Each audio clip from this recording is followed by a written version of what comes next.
Welcome to episode 13 of Tumbling Podcast of Flesh. This is Corey's Crypt. This is BDG Reviews. Alright, man. So this week has been pretty busy. We had to watch 8 Saw films. Yeah. So it's going to be a lengthy discussion on the Saw films. And Indeed. I wonder if the Halloween gods knew we were discussing 8 movies, because there wasn't much news at all this week. There wasn't, very, very, little news. Yeah, I don't know what the deal was with that, because I was even listening to the 22 Shots podcast. Yeah.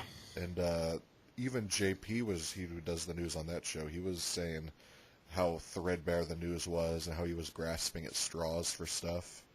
So I don't know if they took Halloween off or October off or what the deal is.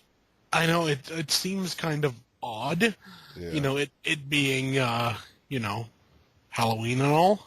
Yeah, really bizarre. So, Yeah. really, the news section is going to be not long because, like I said, I only wrote down 4 different things. Yeah. Like I said, I went to Dread Central and Bloody Disgusting and was looking for stuff, and it was really weird. Yeah. Yeah, I just have a couple of things, nothing major, and honestly, you probably already have them listed anyways, so. Yeah. Yeah. So we'll start it off with the news here.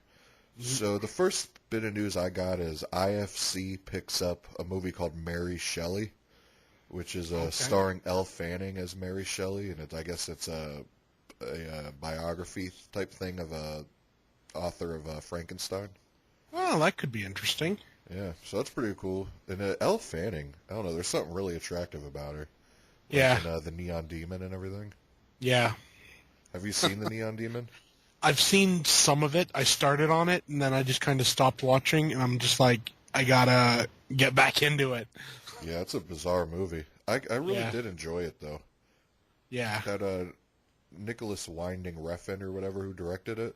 Yeah. You know, we were talking about Maniac Cop. Did you hear he was going to do a Maniac Cop remake for the longest time? Yeah, I remember hearing that. Whatever happened with that, do you know? It got canceled. They're not doing it. But I would have actually been really interested to see what he would have done. Oh, yeah. I mean, that's the thing, you know? Yeah, his style's like all just about style, pretty much. You know what I mean? Yeah. It's the sort of thing, something like Maniac Cop, for example, which is like a very, linear story and everything. Yeah. I'd like to see, someone not known for that style of filmmaking to take it on, to see what they do.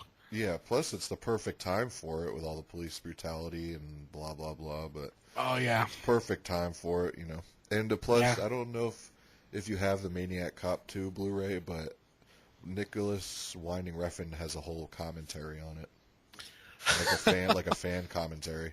That's kind of neat. Yeah, I only have the first Blu-ray. I've been meaning to pick up the second and third, but just never got around to it. Yeah, I gotta say, Synapse handled the first Maniac Cop. Oh, you have Arrow, though, don't you? Yeah, I have the Arrow release. Yeah. Well, in the U.S., it's Synapse, and Blue Underground released Part 2 and 3, but the transfers that Blue Underground did are amazing. Yeah, I've never been disappointed by a Blue Underground they're awesome. transfer. Yeah. I mean, I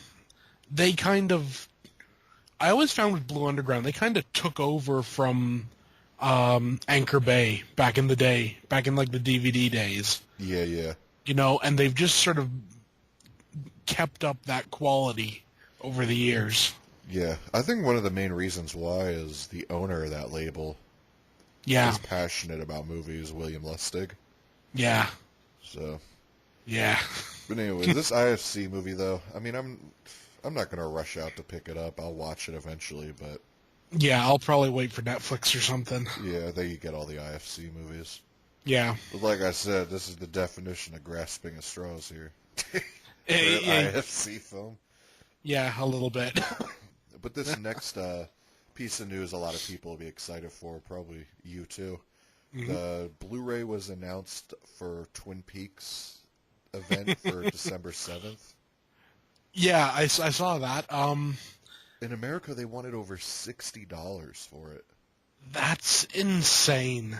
I mean, I can't even imagine what it's going to be up there, but I know. And the thing is, it didn't do very well, did it? it bombed bad. But Yeah, dude, so are 60 people something gonna pay it? bucks for it is insane, man. I know. I mean, hell, I don't think the first box set Yeah, was that much. that whole when it first came out, it was like 80 Yeah. bucks. Yeah. Now But you can with get it that, for you're like getting with that you're getting 2 seasons, a movie, a wealth yeah, of bonus features. This you're just getting. It's not even a season. It's like a yeah, mini series event. yeah. I don't know. You know, I'll probably wait for a price drop. Yeah, you don't have Black Friday. Oh yeah, you guys already celebrated Thanksgiving, right? Yeah, we get like sort of a Black Friday. Like we have some deals, you know, but they're not as big as they are down there. Yeah. You know, we usually end up getting, you know, we might get a couple of door crasher deals. Do you guys get You like know, Cyber Monday or whatever, where it's we like get, I like all the tend cyber deals? I tend to go for Cyber Monday simply because you know it's too much work just to go out and Let me ask you, wait in what's lines and everything. I've never done the cyber deals. Like I've Yeah, always gone to the stores when I do go. yeah. But like what are some good sites for the cyber thing? Well, I know Amazon actually usually have a pretty good Cyber Monday deals. Really? But they seem to be like timed. Yeah, do they usually So have like horror and stuff? yeah, they do sometimes. I remember a couple of years back or whatever, it was like from like 10 to 11, this group of stuff was on sale really cheap. And then kind of like from 11 to 12, this other bunch of stuff. You know, so you kind of have to be really on the ball. Yeah. Do they release a schedule beforehand so you'd know?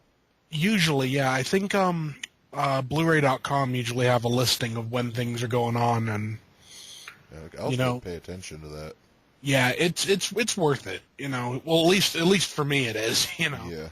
yeah, Anyways, yeah, because I wanted yep. to pick up the Gotham seasons and stuff, and a Oh few yeah, other things. Like I want to pick up Rings. I want to pick yeah, up the Bye Bye Man, like stupid horror movies that bombed. I yeah, want to be able to pick them up for like $3 or $4. yeah. I don't think you'll have a problem for that, at least with Rings. Yeah, because Black Friday usually those movies are on sale real cheap, like ones that bombed and didn't do good. Yeah, So and I mean, usually, I mean, for the cheap price, they're worth it. yeah, You know, things like Rings and the Bye Bye Man. You know, I got them both on Blu-ray, but you know, I paid about like $10 a piece for them. yeah, You know, which even that is a little bit much. yeah. Like I said, I'm comfortable You paying know, like 4 or 5 oh tops. yeah, you pay that. You know, it's not wasted, even if the movie's crap.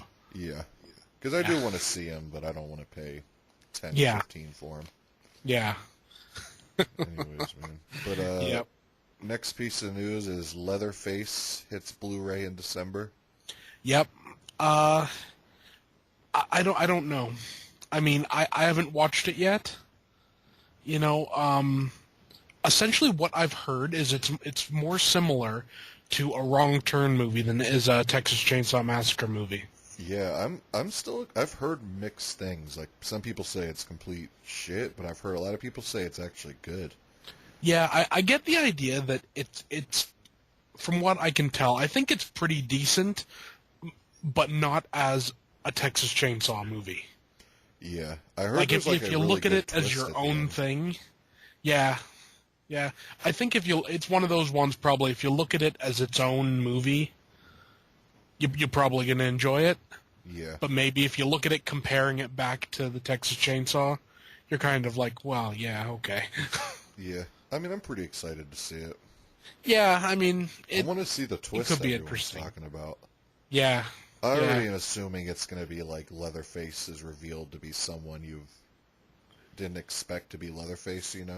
yeah, Like, I have probably. a feeling you're going to be following one character, and then Yeah, at and the you're end good. it'll be revealed, oh, he was Leatherface.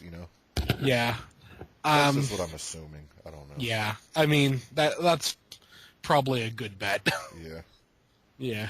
But the last well, before I go to the last piece of news, Mhm. talk about some theater stuff. Unfortunately, after this Jigsaw, I don't think there's a anything really spectacular on the horizon as far as theater movies go. The only thing I can think of is the Guillermo del Toro movie, The Shape of Water. Yeah, And, I don't know whether you can really put that into, like, horror. yeah, that's more Guillermo del Toro is almost like his own genre like unto fantasy. It's himself. almost like a dark fantasy. Yeah. But, I do gotta say that Winchester movie looked pretty good. yeah. Yeah, that does look pretty Did good. they show the trailer for that when you saw Jigsaw? No, I didn't see it with that, but I've seen the trailer online. Yeah, it actually looks pretty decent. Yeah. Oh, well, one thing too I want to say about the theater, dude, is Mm. there was a movie that was really well. Amityville Awakening went to theaters yesterday for one night, and I guess did terrible. But I don't know what they expected, releasing it for free. I Then know, putting it and in then putting it in theaters. the theaters. Yeah. But regardless, so whatever. Yeah. So that'll come to Blu-ray soon. But Yeah. there was a movie that I heard about after the day it was. I was only in for like one day supposedly, but it's called Keep Watching. Keep watching. It was That in that the name is trailer. really familiar. You know, the poster looks really lame, too. Yeah. But I watched the trailer for it last night. It looks Yeah. really, really good. Like, I wish I would have saw that. You know? Yeah. I'm just gonna look that up right now. Yeah, the trailer looked awesome, Watching. man. When that comes out on Blu-ray, I'm getting it for sure. Yeah. I mean, here we go. Keep watching. It may still be in theaters other places, but it was only one night around me. Yeah. From what I'm seeing here, it's just showing like showtimes for tomorrow, just like on Google, and it just seems to be. It looks to be one showing at each cinema at like 10 and 10:05 and stuff. Yeah, it looks really Yeah. good, though. Like, the trailer looked really gritty and stuff. Yeah. Like, after the podcast, you should look it up. Yeah, I think I will. But the last piece of news is what I was most excited for when I was writing down the news last night. I saw it and I almost shit my pants. Mm-hmm. I guess Waxwork Records is releasing the 1990 miniseries soundtrack of It on vinyl. Oh, that's cool. Yeah, I can't wait. I'm assuming the vinyl's going to be red. I mean, I don't really know what other colors you can go with. I would assume so. I mean, it's this sort of thing. To keep up with everything that's coming out, you need to do the colored vinyl, don't you? Yeah, definitely. mean, Because it if gets you just everyone do more a- excited. Yeah, you just do a black record and people will be like, well, okay. Well, there's Well, only nothing one special. Yeah, there's only one exception for it. Like I don't know if I told you, but I got the Blair Witch vinyl Yeah. for the Adam Wingard version. Yeah. And it's funny, the record's black, but when you ordered it online, Yeah. they give the description of it, creepy soundtrack, whatever, but then it said, first time available pressing on midnight black vinyl. Oh my And it's god. just What? black, dude. I'm looking at it, I'm like, wow. It's like, yeah, way to like really upsell this thing. yeah, like it's something special and it's No, just your But to be standard honest, one. though, the black fits that vinyl, though. You know what I mean? Yeah. Because Yeah. it's the Blair Witch, Midnight in the Woods, but whatever. I Yeah. mean, there's not really any colors you could. Maybe wood, like sticks. Maybe I don't know. Yeah. Or maybe if like it had like a picture disc with like the stick figure guy thing on it. Yeah, definitely. Yeah. But yeah, I'm really stoked to get this 1990. Whenever Oh, that yeah. gets released, Waxwork does a good job, and I just sent you a picture yesterday. I got the remake. Oh yeah. It vinyl. I love that cover art. Yeah, man. The balloons with him poking out. Yeah, I actually have that as the wallpaper on my computer. Oh yeah. Yeah, it's a great picture. Yeah, I like it a lot. Simple, but But it's funny, this vinyl, if you bought it off Amazon or any other store, the record's just black. Like, it's the Yeah. same sleeve, but the vinyl's black. But do you have FYE up there? No, but I've been to a few of them down in the States. Well, FYE exclusive. It's, one of the records is red, one of the records is white. Yeah, that's pretty cool. I mean, it's just something kind of awesome when they do that. Yeah. and it's cool. I put it on and was listening to it. There's some creepy sound bites in it. Like between all the songs, you hear like these kids going like la la la. It's like weird. And Oh then man. yeah, and you know that sound in the trailer where it was like did it? There was like some weird Yeah. sound. Yeah. I can't even describe it, but that's all in it. I know the one you mean. That's Yeah. cool. But yeah, and then yeah, I've been really heavy into vinyl right now. Yeah. Like I mean, actually, I got that Hellraiser 30th anniversary vinyl. Did you get it? That's cool. Yeah, and it was the cool because when I was ordering it, they were describing the vinyl as looking like they called it bloodshed. Yeah. And the actual vinyl is red, and there's like black things in it, so it looks like just blood and guts just splattered. It's awesome looking. That's cool. That's really cool. Yeah, and then there's a last thing about vinyl thing. I think it's either Waxwork or Mondo. One of the I think it's Waxwork though. They're releasing the soundtrack to Friday the 13th. Jason Lives. Oh, that's cool. Yeah, dude. In the vinyl, it's called like Tommy Jarvis something, but the vinyl is like blue and it actually looks like water and everything. Oh, that's cool. Yeah, when you said Tommy Jarvis, I was thinking like, what is it going to be, denim or something? I always love the Friday the 13th the game when Tommy Jarvis comes out. Oh He yeah, just comes running out in all denim with the shotgun or the rifle I know. or whatever. It's great, and the funny thing is, you come out and like, especially if you're playing as him, you come out kind of feeling like a badass. Yeah, then you get owned. Yeah, then you shoot Jason once, and then you run like a little girl for the rest of the game. Yeah, and that's like, damn, I let everyone down. Yeah. Well, have you heard the new the bit of news about that game that I know they don't did know whether it's out updates yet. and stuff or new. They're doing the how they have the Pamela tapes, Yeah. Oh, the Tommy Jarvis tape. Tommy Jarvis tapes written by Adam Green. Yeah. So I mean that could be interesting. Yeah, we're gonna have to get on that sometime real soon. We are definitely. I've been playing a few rounds, but seriously, you get someone who comes in with the Part 4 Jason And just own everything. Like I've said before, maybe it's just me and then the particular games I've been playing, but I kid you not, I haven't survived over 7 minutes with the Part 4 Jason.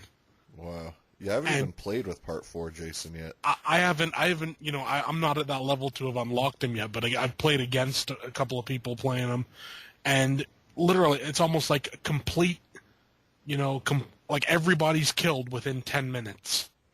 Hey, at least the matches go quick, though, if you die first. That's true, yeah. I mean, it's the sort of thing, I don't know whether he's just super OP or what, but I mean, I know he has like the run ability. Yeah. Which is, I don't want to say it's unfair, but he always seems to show up when I'm out of stamina. And he can run and I can't, so I run and jump in the water or something. Yeah, man. Yeah. Does he look badass?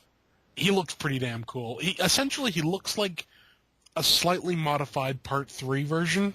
Does he have mask on or mask off? He has the mask on, but like all of them, you can get the mask off. But Yeah. I've yet to see someone get the mask off. Yeah. Like while I'm playing. Yeah. I always like seeing the retro Jason playing. Oh with him. yeah. I just love the music, how the music changes. Yeah. And you're just like, deet, deet, deet, deet, and you're like, Yeah. okay. Yeah, the 8-bit music. Yeah. All right, well, that's all the news I got. You got anything? Yeah, I got a couple of things. Rob Zombies is apparently going to be doing another movie with about the Devil's Rejects. Oh, yeah. I did hear about that. So I don't know if it's supposed to be a prequel or a sequel. I don't know how it could be a sequel, but Yeah, I don't know. I'm down for it. So am I. I mean, I love those characters. Yeah. And it's the sort of thing. It sort of proves that Rob Zombie is better, when he does original stuff. Yeah. And he's better when essentially when the bar is low. You Yeah, I know? see what you mean. I mean, I think he's at the lowest point in his career. Yeah, so if he does like a really kick-ass thing with the Devil's Rejects, brings them back up, and Yeah. no one's expecting something super great, and if something's above average, we'll be happy about it. Yeah. No, I know exactly what you mean. Yeah. I gotta say it's funny. I was pretty hyped when I heard it, and I was talking to my buddy Dustin, and he's willing to do it. I told him, I was like, "Oh, Rob Zombie's doing a sequel or another volume of Firefly Family, basically." And he Yeah. was like, "Man, talk about like a desperate move from a filmmaker." And it does seem that way when he brought it up like that. It's like, yeah, he's at the lowest point of his career, so kind of like tapping the well again, you know? Yeah, but I mean, hey, if he can pull it off, Yeah, no, I'm down. If it's good, I'm down for it. I mean, honestly, like when after House of a Thousand Corpses, Yeah, I honestly didn't expect anything from the Devil's Rejects. When I first saw it, I didn't expect that it was going to be really good, but I saw it and it blew me away because I was expecting like nothing. you like the Devil's Rejects better than House of a Thousand Corpse?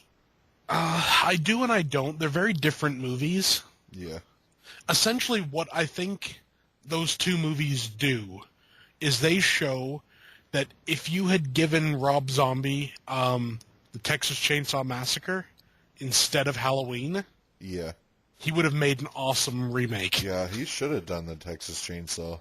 It completely fits in his wheelhouse, Yeah, as opposed to Halloween. yeah. I don't understand why they didn't.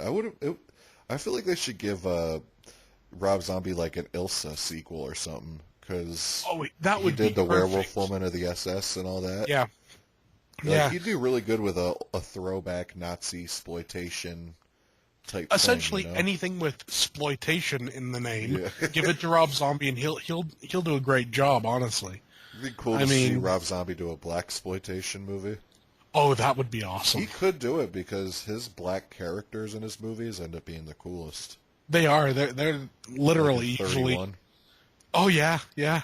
And I mean, I always liked what's his name in the first Halloween. What's his name from? Ken Foree? Yeah, Yeah. I loved his character. He was in it for like. Burritos are coming out or something. You're Yeah, the it's like. shit or whatever, talking about Yeah. the enchilada. I don't even remember what he's eating. He's like, "You better get out of here before I finish dropping this load." And it's like, Yeah. oh, you hear that, and you're just like, "Damn!" He just sounds like such a badass. Yeah. What makes it cooler is that Tom Sawyer playing when Oh yeah, Michael Myers yeah. is walking to that truck stop. Yeah, that was just an all-around great scene, and Ken Foree's like pretty awesome no matter what you put him in. Yeah, definitely. But he He's been in so many iconic horror franchises. he has even stuff sometimes you completely even forget he was in. Yeah. And then you're like, oh damn, he was in that. Yeah. And you're like, oh. Yeah. So, well, there's that bit of news, and also there's I don't even know whether you can really call this news. Apparently, James O'Barr, the creator of The Crow, Yeah. is working closely with the new director of it, and they reckon pre-production is going to start in February. I've given up hope on a Crow movie, man. How I many know. years have we heard about that? If it gets made, and James O'Barr is involved like heavily, I think it could be quite good. Yeah. But I'm honestly not holding my breath. Yeah. Remember for a while they had Bradley Cooper signed on to play Eric Draven or whatever they were going to call him. Yeah.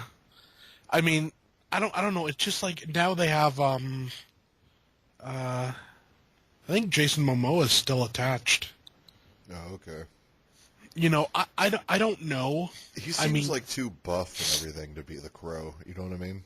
Yeah, you see, you know what I would like? I'd like if they take it back in time.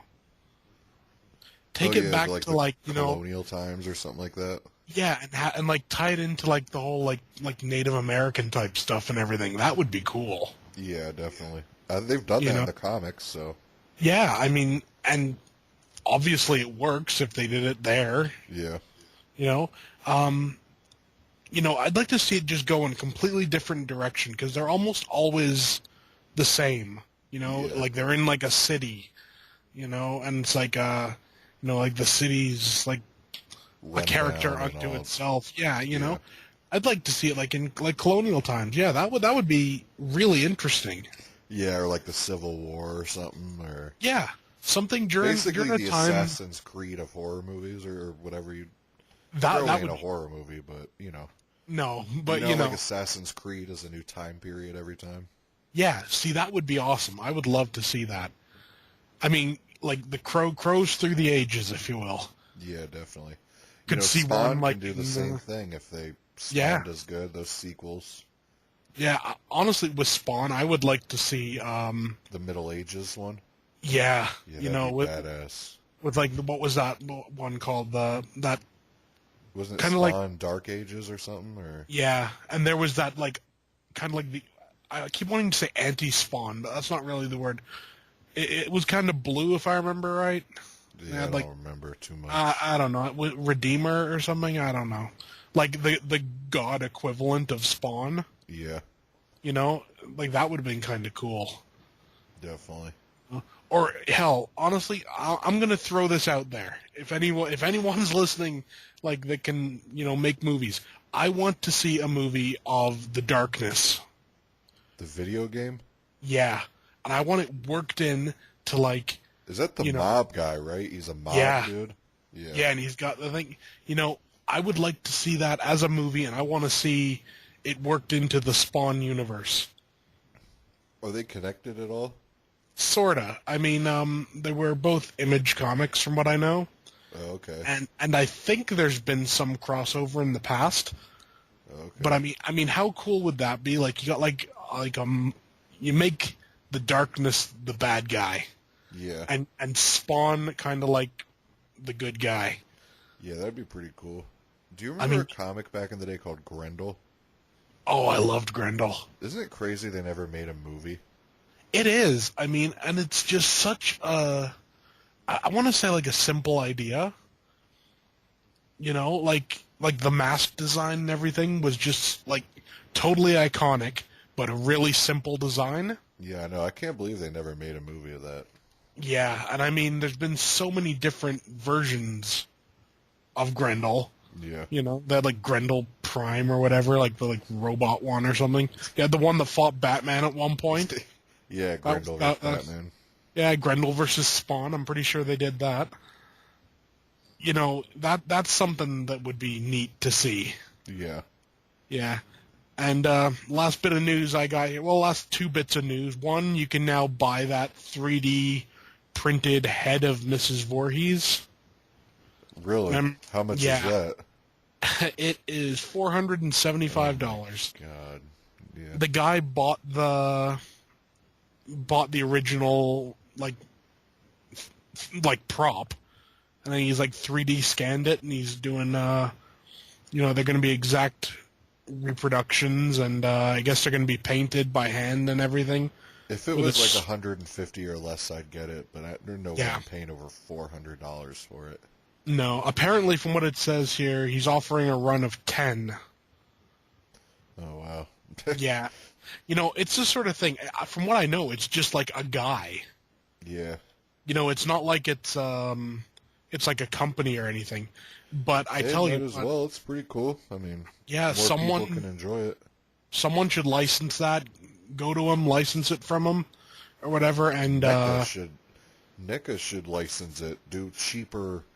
Oh versions. yeah. Use cheap like foam or whatever they need to use to be able to mass produce it. Because NECA puts the life size Jason masks and stuff. Yeah, I love those. Yeah, they ought to just do a Pamela Voorhees head. Yeah. Yeah. Yeah. And last bit of news is just here. It has now made $666 million worldwide. Yeah. And it's opening up in another 2,500 theaters. That's exclusively just for Halloween, though, right? I think so, yeah. Yeah, that movie's doing crazy. Yeah. It's just, dude, I can't even believe how much money that made. It's still like overpowering movies that are coming out now, you know? It is. From what I know, it's number 7 at the box office still. Wow. And it cost 35 million to make. Wow. And it's made, you know, See, that, uh, in my eyes, you know, all that, you'd think, or I would think, New Line and Warner, I would think they'd yeah. rush out a sequel for October of 2018. Yeah, You fast know, track it, I just don't, you know, strike while the iron's hot. People want to see the second half of it. People are still buzzing about it. But they yeah. want us to wait till mid 2019. It Like that's seems some so. bullshit, man. It is. I mean, I think it's something to do with like contractual things, the director's doing some other movie, and it's gonna be I, done first or something. yeah, I don't know. Andres Machete's doing some other the lock and key thing. Yeah, See, I feel like you know if he can't do it, you know, get someone else to do it. You know what I mean? yeah, Like let's get it going. Like we want to see it. You know what I mean? Like even if they yeah, said October of 2018, I'm still sitting here thinking like, damn, that's quite a long time. But yeah. it's 2019 because Andres Machete wants to do lock and key, I which I'm know. calling right now is gonna bomb. I already could feel it. You know what I mean? Yeah, well, it doesn't have the Not enough people know what lock and key is. no, and it's a shame because I mean, Lock and Key's pretty good, but Yeah, it's decent, but it's not. it's not it. Yeah, not it's not hugely popular with mainstream. Yeah, I mean, well, you never know. I mean, they might pull what's it called, a Lionsgate on us, What's like that? they, um, like what they did with the director of the last 2 Saw movies. We'll get more into it when we start talking about it, but essentially, he was gonna after Part 6, he was gonna direct Paranormal Activity 2, and essentially they pulled a bit of a fast one on him and sort of forced him to do Part 7 instead. Wow. Yeah, it was in the contract or whatever that they could bring him back if they wanted, and then they sort of just did that. Wow. And it seemed to me, at least at the time, more of, we just don't want Paranormal Activity to beat us. Wow. You know what's crazy now that I think about it? You know, Mm. last episode we reviewed Jackals, which is Yep. from the same director as Saw Yeah. 7. Yeah. Yeah. Yeah, well, that's all the news I got, so. Alright, man. Yep. Yeah, really slow week for news. But the Yeah. Waxwork release of It vinyl was good enough, though, for it all. Yeah, that. Dude, you need to get up on it and get a record player, man. Yeah, I actually saw one today just for like $60, so Yeah, it there might you be have it, man. worth. It's worth it just to Yeah. get a starter one like that. Get Yeah. your vinyl collection going, and then if you end up liking it a lot, upgrade to a better Yeah. setup, And you I know? and I mean a lot of these soundtracks are coming out exclusively on vinyl, aren't they? Well, yeah, that's what it's all it's you know, that's what like the big thing. They're not going to release CDs. Yeah. You know what I mean? But Yeah. yeah, dude, like what's cool too is it's almost hard to keep up with. Like it seems every week there's new batches of stuff hitting it, Yeah. and Yeah. it's all badass, man. Yeah. Like it's real. Yeah, you need to get up on it, man, because it's fun, dude. Like looking at the artwork big like that and stuff, and Yeah. I open up the mean, gatefolds and then seeing like that house one you showed me oh yeah. where it looks like a slab of wood. That's just kind of cool. Yeah, man. And plus, you like metal and stuff. You know, there's a lot of good metal Oh vinyl. yeah. Yeah, definitely. And yeah, I just the other day I saw what was it? G.G. Allen record. Oh yeah, yeah, yeah. A new printing of a G.G. Allen record for like it was like $10 or something. Yeah, well, a lot of that punk stuff and stuff came out Yeah. exclusively on vinyl back in the day. Yeah, Like I so heard a lot of punk bands back in the day refused to put their stuff out on CD. yeah, I don't know why. I mean, CD's a good. Yeah, it's convenient. It's cool. Yeah, But I think it was just the attitude, the do-it-yourself attitude of, you know, let's put out a vinyl 7-inch or whatever. yeah, probably. But anyways, 2 releases we're still Yep. we narrow it down to what's coming out, Yeah. this upcoming week. The problem with that, there's only one title coming out October 31st, and that's Dark Tower. Yeah. Have you seen the cover for that? No, I Oh didn't. I had my no idea it was even God. coming out till last night when I looked up to see what was coming out. It's kind of horrible. Really? Yeah, I mean, I'm looking at it right now. Now, I mean, this is the Best Buy exclusive cover or whatever. Yeah. It's I don't know what to make of it. It's like I'll send you the link. Tell me what you think. I mean, it's just kind of, odd to say the least. How do I send links? I can't remember. I can't remember. I'll figure it out. But this is it weird that I Yeah. have no interest in seeing Dark Tower at all? No, well, zero interest. No, it's not weird. I mean, I saw it in the theater, and like I've said before, it's like kind of like a generic fantasy. Yeah, I mean, it's one of those things where if it's on sale for like $4 on Black Friday. Oh yeah, it'll be worth it for that. Yeah, I'm sure. I bet you this will be on sale on Black Friday. Oh, I'm quite sure it will. I mean, there's I have a no feeling it's not going to sell good. I mean, no. I mean, unless the what's it called, the TV series that they plan to do. I doubt that's going to happen. Yeah, I kind of doubt it as well. I think this bombed too hard for that to happen. It's a shame, really, because I mean, there's some. I kid you not, there's some really neat Easter eggs in it. Yeah, I think this book series, these producers would have been better off doing it as a series to begin with. Oh yeah, I think definitely. if people saw that, it's a Stephen King actual show, Yeah, I think it'd do better than just releasing this as a movie. definitely. But I think if you did it as a series, I don't think you could get Matthew McConaughey or Idris Elba or whatever. From what I know, Idris Elba actually signed on for the series. Really? Yeah, so who knows, Wow. yeah. So there's that coming out. Because I figure Matthew McConaughey and them, they need to keep time open for movies and stuff. But Yeah. I don't know. But yeah, that's the only release. So I wrote down stuff that came out last week because that's like notable. You know what I mean? Like October 24th last week, Annabelle Creation came out. Yep. Now that I am gonna buy. I haven't That's seen worth it yet, it. but I've heard literally nothing but good things about it. It puts the first one to shame. Yeah. You know what's funny is I saw the first one when it first came out. I really don't remember much about it. It's a very forgettable movie. Yeah. Yeah, but I was at Walmart and found it in the bin for $7, the Blu-ray. So I was like, I'll pick it up. Why not?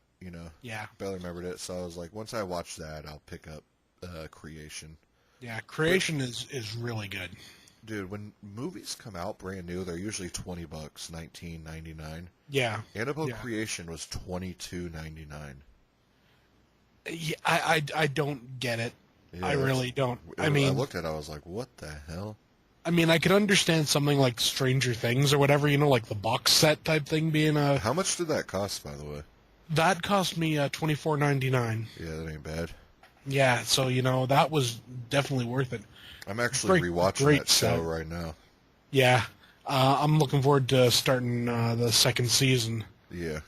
Yeah, so I'm just waiting for Halloween to be over. Why's that? Just because since I'm doing reviews every day. Oh, yeah.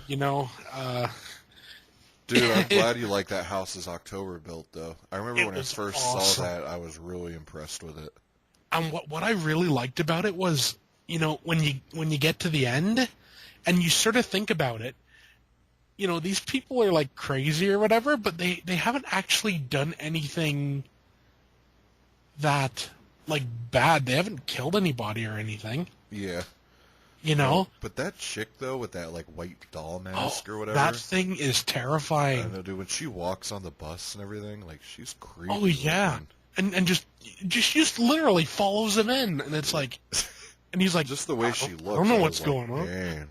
Yeah. Yo, I'm hyped for that sequel though, man.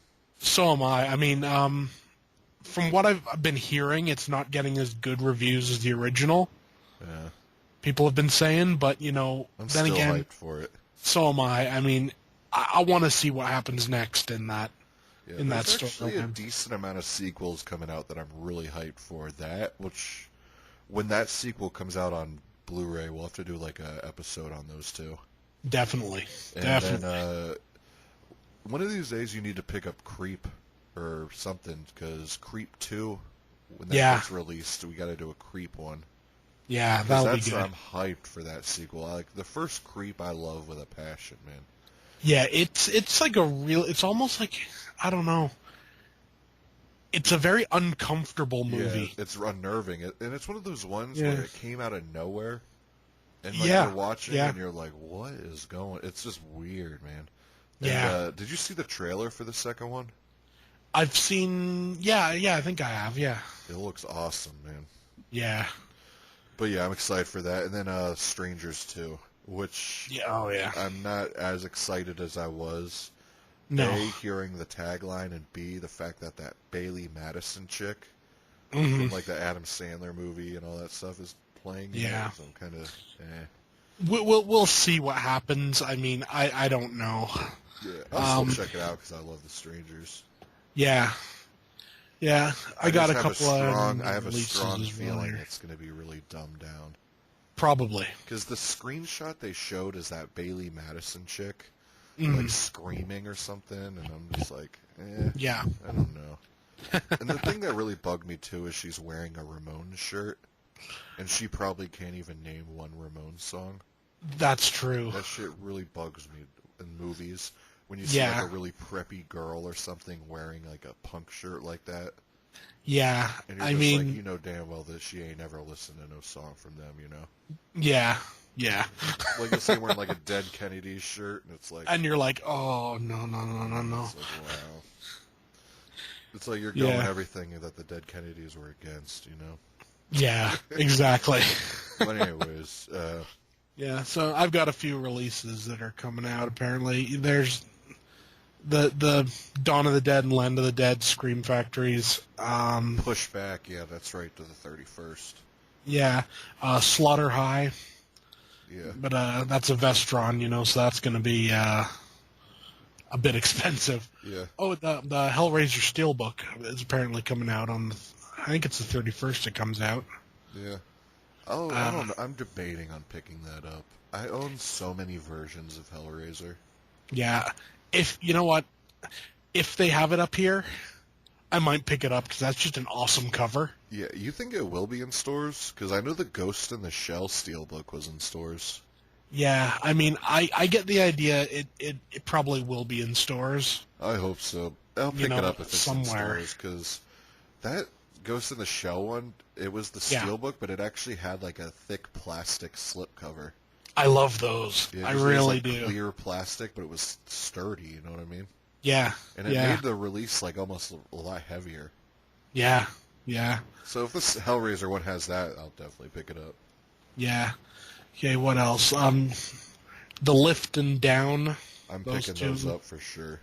Yeah, they're essentially the same movie, but that's okay. Yeah, I think the Lift was like 83 and Down And is like yeah, a 2000s remake. yeah, by the same director and everything. Yeah, that I'll buy any of those collector's editions Blue Underground comes out with. Yeah, yeah. Like I actually just put an order on Amazon, and Amsterdam was in it. Oh yeah, One of yeah, Dick Moss's films. yeah, But I'll tell you and people listening, those Blue Underground releases, you're better off waiting like 2 months after they come out to buy them. Because yeah. I know the Stendhal Syndrome, Amsterdam, and I think Mm-hmm. one other one, they had like issues, and people had to send, they had to get replacement discs and all that. Yeah, So you're better off yeah, just waiting 2 months after they come out, hear of yeah, those problems, then releasing it, because that's annoying to be waiting for discs in the mail after you've bought it and all this and that. Oh, definitely. Well, I always remember a long time ago. I think it must have been 10 years ago or so. I got an anime disc of Getter Robo, and I got it. It was like the first volume or whatever. I was like so happy I was going to put in, and it was ended up being the second volume printed on the first volume's like cover, if you will. Like the disc and everything said volume 1, but it was volume 2. Damn. And would you have to contact the company or? Eventually, yeah. I mean, I it was cheap. Luckily, I got it for about like $5 or whatever. So I kept it as volume 2. Yeah. And then, I ended up finally getting volume 1, but it ended up being the same one. So that one, I called him, I wrote him, I'm like, hey, fix this. So they sent me a replacement. You know, one time I actually got, I bought, it was like a special edition Afro Samurai. Yeah. And it was like the deluxe edition, came with 2 discs and whatever. But anyways, I bought it at FYE brand new, right? Yeah. I get it home and I go open it to watch it. Neither of the discs are there.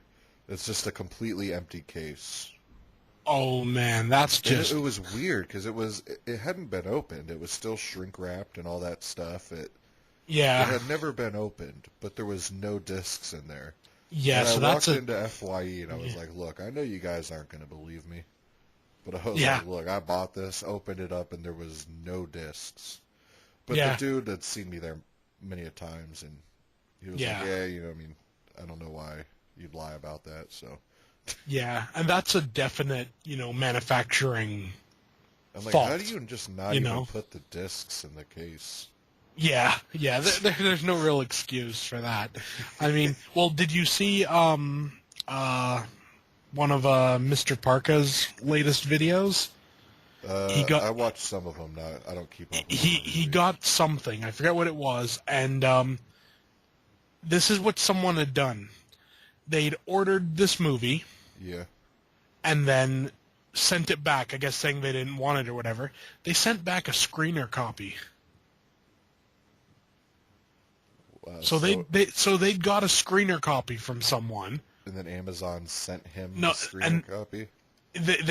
After they sent it back, I guess they just automatically put it back into circulation. So he ended up getting this screener copy. So he contacted whoever he ordered it from and it was like, hey, come on. Yeah, that's lame. I mean, it's the same thing, but it is. But I mean, if you get a screener copy, that negates like in the future if you wanted to trade it in, you can't. Exactly. But I mean, I don't know why you would trade it in, but no. But who wants a hole punch thing out of their thing?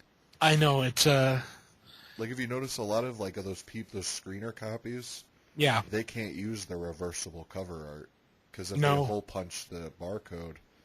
Then if they reverse the cover art, there's a big hole punch in the front cover art. Yeah, exactly. It's the sort of thing, I mean, and like honestly, if you're going to like sell a screener copy, make it cheap. Just sell the disc. Yeah. Or let it be known it's a screener copy. Yeah. Because it's just the whole point of you're paying big money for something everyone else is getting for free.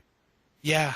If I'm paying big money, I want the brand new copy that has never been touched or nothing, Yeah, and I think if I remember right, this, whatever it was he was reviewing, I forget what it was, but I think it was quite a high dollar release, I don't think it was like bargain bin I'd laugh levels, if it was I'd laugh if it was Blue Underground.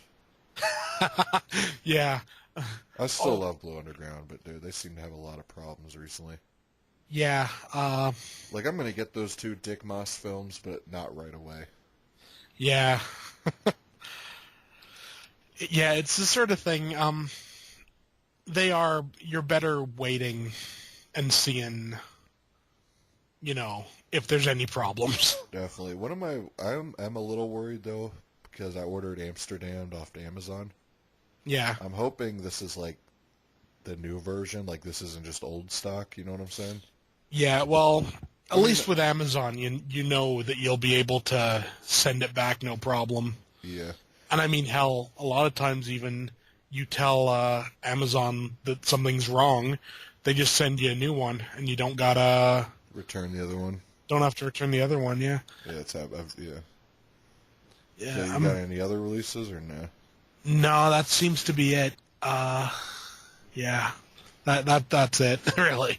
Yeah. All right, man. Before we move to the Saw movies, I just want to throw two titles out there that I think every horror fan should get for their collection, and that's Rawhead Rex by Kino, Yep, which you did a review on, but it's just a yep. beautiful release, man. It Shitty is. movie, but beautiful Oh, release, you know. definitely. Honestly, I have no clue how that movie is allowed to look as good as it does. I think it's just because so many people asked for it. Like that Probably. was one of the most asked for Blu-rays. Yeah. It's fun, but Yeah, the list of Blu-rays that like how there was that list where everything people at like begged for, like Tales from the Hood, yeah, just stuff like that, really hard rare stuff that now all of it's getting released. So yeah. Well, there's a at few like least back. at least people are taking notice of what people want, right? Yeah, like there's a few old movies that are only on VHS that I want, like Necronomicon. I want an official release of that. Yeah, And I have it on the BDG Selects thing, yeah, but I'm going up to Jersey next month to visit yeah, my mom. yeah. And I don't want to carry around a bunch of movies in my backpack. I definitely know what you mean. Yeah, so I'm saving that BDG Select thing for when I go up there, Yeah, so I can just pop in the flash drive and watch them all. yeah, Because there's a bunch of stuff on there I want to see. Like Necronomicon I never seen. I want to see the Friday the 13th fan film. yeah. Definitely. There's one on there also with what's his name from Maniac. Oh, The Undertaker? Yeah, Yeah, yeah, yeah, yeah. yeah, and they're all pretty good quality and everything. So I'm saving it for next month at my mom's. yeah, But Clown House, though, I hope does get an official release someday. Like, I hope yeah, people come to their senses, because I think that original cover art is yeah, awesome looking. Like, the clown kind of looks neon looking a little bit. yeah, yeah. But could you imagine if Scream Factory was, like, able to do, like, a collector's edition cover to Clown House? Yeah, that would be awesome. Yeah, man. Yeah, well, they should just do this. Get the rights to it and make it like a thing where X amount of the proceeds will go to like some charity for like abused kids or something. Yeah. Do that. It's the people who are pissed off right now will get over it. Yeah. I don't think it'll ever happen, though. I mean, look how much controversy came out with Jeepers Creepers, Yeah, yeah. And I mean, honestly, I'm quite sure some other country is going to get a decent release of it. Yeah. So maybe pick that up from somewhere else sometime. Yeah. Yeah, Definitely. yeah. So now it's time for the main thing, reviewing 8 Saw movies. Yep. Dude, I had to like write down. You know what's funny is I wrote down like who the torch was passed to in each of these, just because it gets really confusing. It does. It really does. This is my first time looking at these notes since I watched them, so Yeah. I'm anxious to see how it goes here. So Yeah. Saw 1.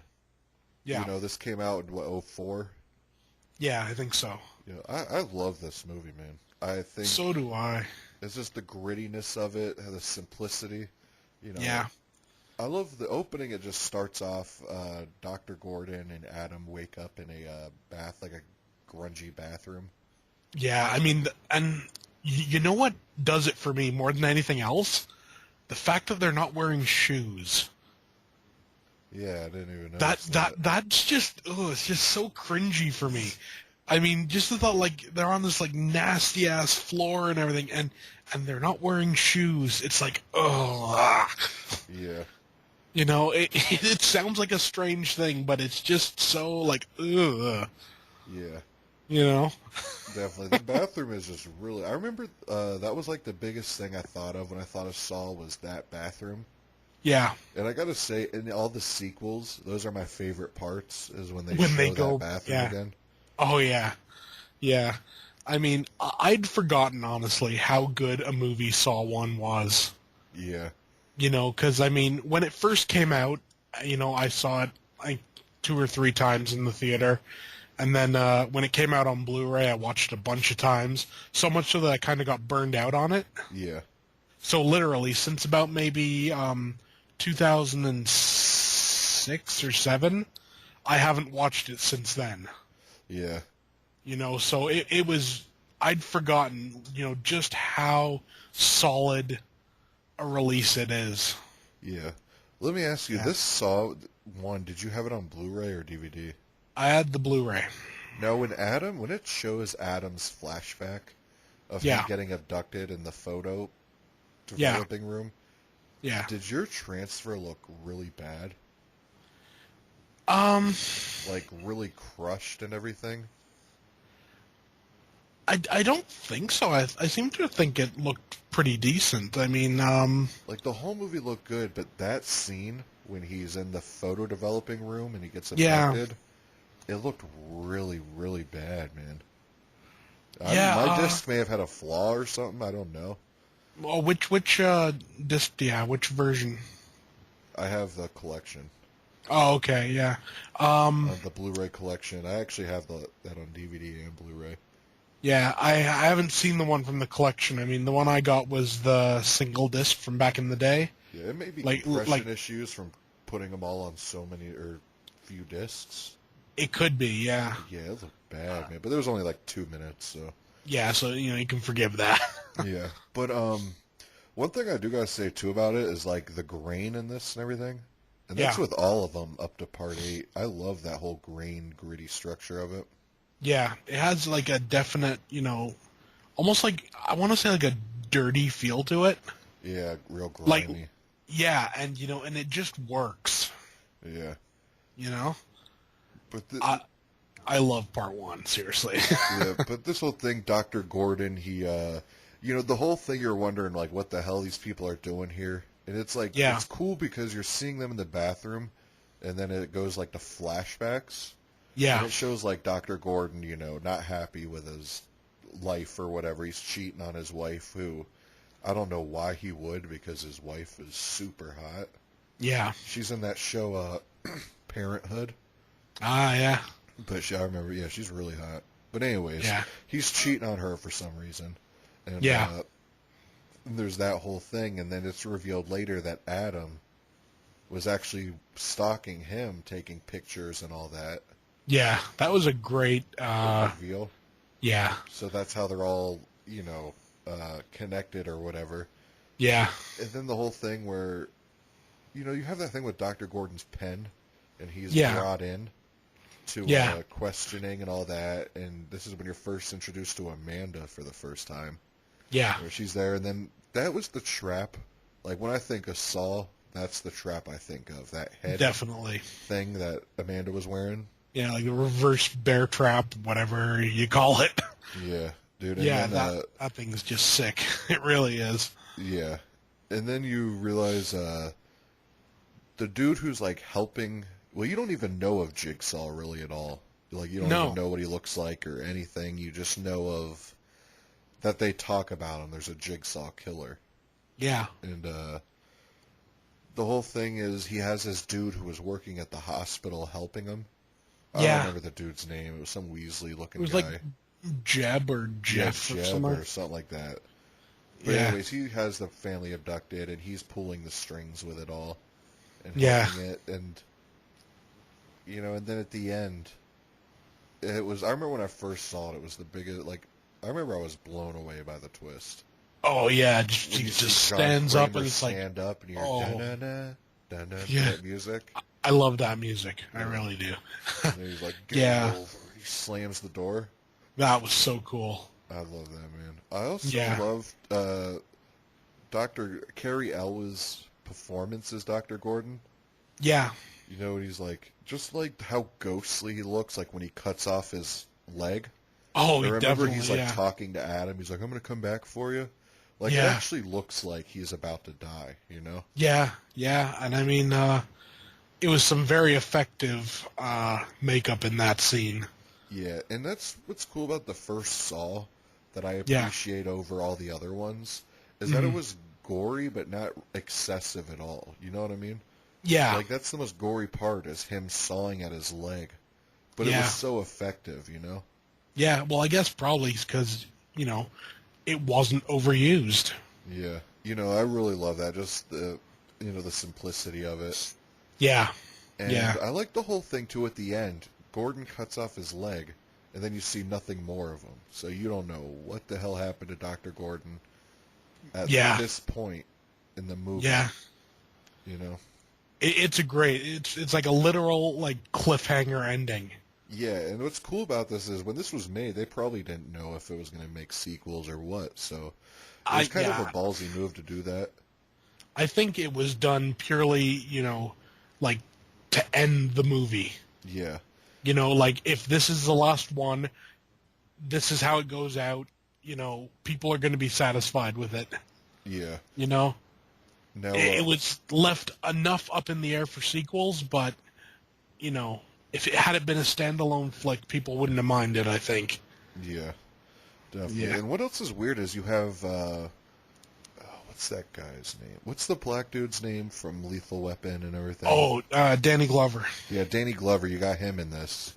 They could Yeah, have literally had anybody play that role. they could. Like, Danny Yeah. Glover really adds nothing to it. No, no, he I doesn't. don't really understand. I like the Asian cop better, to be Yeah. honest. But anyways, there's that. And before we give a rating on the first one, I gotta say that this just proves the fact that James Wan is one of the best modern horror directors. Oh, definitely. Man, you think of this dude. This dude's made so much money for Hollywood. It's insane. Yeah. And I mean, I think literally now he's at a point where they just kind of like, you know, point Let him him in a do his direction thing. and let him do what he wants. Yeah, and it's cool because he's a huge franchise starter at this point. Oh, But yeah. you always, when you think of like a James Wan style, you think of the ghostly type stuff, like Insidious and Conjuring and Dead Silence. Yeah. I But mean, this it's just sort of proves that, thing, he yeah. has different style because honestly, Saw is nothing like Insidious or any of them, you know? Yeah, not at all. Yeah, so that's always cool, you know. And then he's going on doing Fast and the Furious for some reason, but I still don't get that. I honestly don't. yeah, It's like, I get, they want to, he wants like a budget to work with and everything, but, it was just so different, yeah. Yeah, Now, this first one though, it's a pretty simple plot, a lot simpler than the sequels get. But yeah. this has a lot of stuff though that you do have to pay attention to because there's so many callbacks. It's insane. Oh yeah. Well, it's the sort of thing. It's a really good Set up movie like a to starter. watch again and again. Yeah, Like the second and third times you see things, the second and third viewings that you didn't notice the first time. yeah. One thing I And love, it's just kind of like you're like, damn.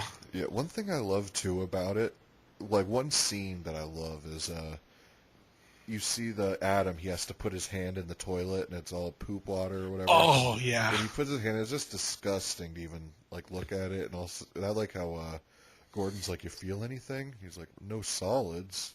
That And was then they awesome. lift up the top of it, like the tank. And Yeah. he's just sitting there, and he's like, "Wow, I really wish I would have looked there first." Yeah. And it's the sort of thing. I I I kind of get why he didn't look there first, Yeah, but in the other part of me says, like it's a toilet full of crap. Check the top part first. yeah, I would have done that. But Yeah. this one question I do have about this that didn't make a whole, that was kind of weird to me. I didn't fully understand it.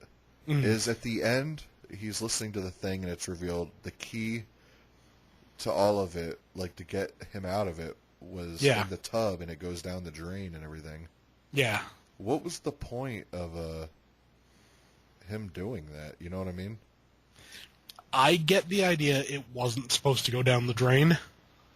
Yeah, but then if it didn't go down the drain, he could have just been like, "Oh, a key," and unlocked him, and it would have all been. You know what I mean? Yeah. Like if he would have unlocked himself, it would have just been a completely different movie. They'd Oh, unlatch definitely. themselves and then walk out. You know? All I can think is maybe he'd have like got zapped. I don't know. It's weird. Yeah. Although I do wonder though, because I don't know. This is just an idea.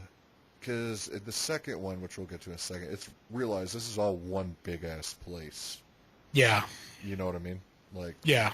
Yeah. so I'm wondering is if they would have got free, like if he would have unlatched both of their things, if Yeah. they would have had to move on to other rooms. You know what I mean? I think it would be very possible. Yeah, I don't know. That was always You just know? really weird to me. You know. Yeah. Yeah. But before we go into 2, what would you give Saw 1 a scale 1 to 10? Saw 1 gets a 10. A 10 out of 10? 10 out of 10. It's a perfect movie of its type. Yeah. Oof. You I know? see what you mean. Like it's. I give it that simply because, I'll kind of spoil it now. Part 2 gets an S for me. Uh, I preferred Part 2 a lot more. But really, I'm interested to get to Part 2. So you give it a 10 out of 10. I was going to give it Yeah. like an 8.5, but I'll bump it to a 9. yeah, I give it a 10 just because, it started everything. Yeah, the whole torture porn thing in general. Yeah. But, yeah, man, this I give it an 8.5. Or I guess I'll bump it to a 9. Yeah. Just because it is it is an almost perfect film, but I can't give it a 10 just solely because it doesn't compare to like my favorite movies of all time, you know? Yeah, I mean, I give it a 10, like, in the Saw series. Oh, definitely, definitely. Yeah. Oh, it's the best one. Well, you said Saw 2. I like Saw Yeah. 1 the best, but let's just move on to Saw 2 since we gave our Yeah. ratings for Saw 1. Yeah. I love Saw 2 almost just as much. I think Yeah. everything was at its height during Part 2. You know what I mean? Yeah. Like the Well, traps were at its height. Everything, Oh, yeah. story. Yeah, essentially what they did, they took everything that was right with Part 1 and just expanded upon it Yeah. for Part 2.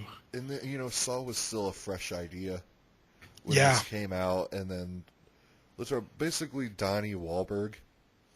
Yeah. He has a fight with his son in the beginning, whatever, and you get the idea quick that Donnie Yeah. Wahlberg's an asshole.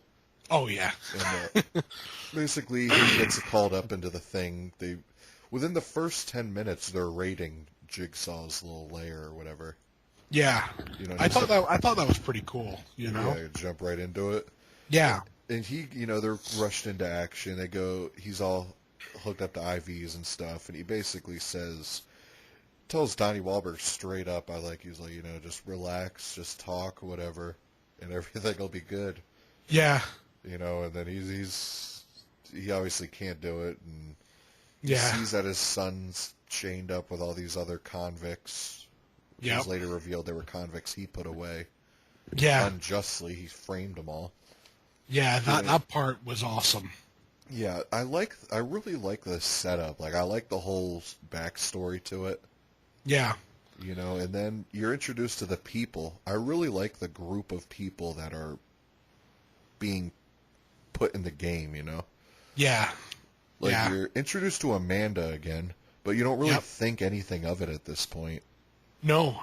And honestly, when I first saw it, I didn't even really realize it was her. Oh, really? That the first time I saw it, I was like, okay, there's just somebody. Then you get a better look at her and everything. You're like, wait a minute. Yeah. And then it shows you that she was there before. Yeah. And it's like, oh, okay. Yeah. And we're spoiling it because this is our reviews of it. I mean, Yeah. the movies have been out for over 10 years now, so. Yeah. But this Saw 2, I like, when the kid says something, oh, my dad was and he goes to say cop. Yeah. But then she looks at him all weird, like she knows exactly what he was going to say.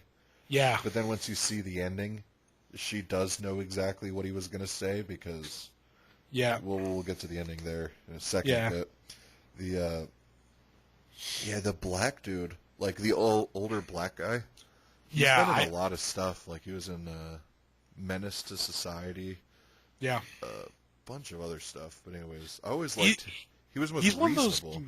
Yeah, he's one of those ones that, like, if everyone had listened to him, They'd all be good.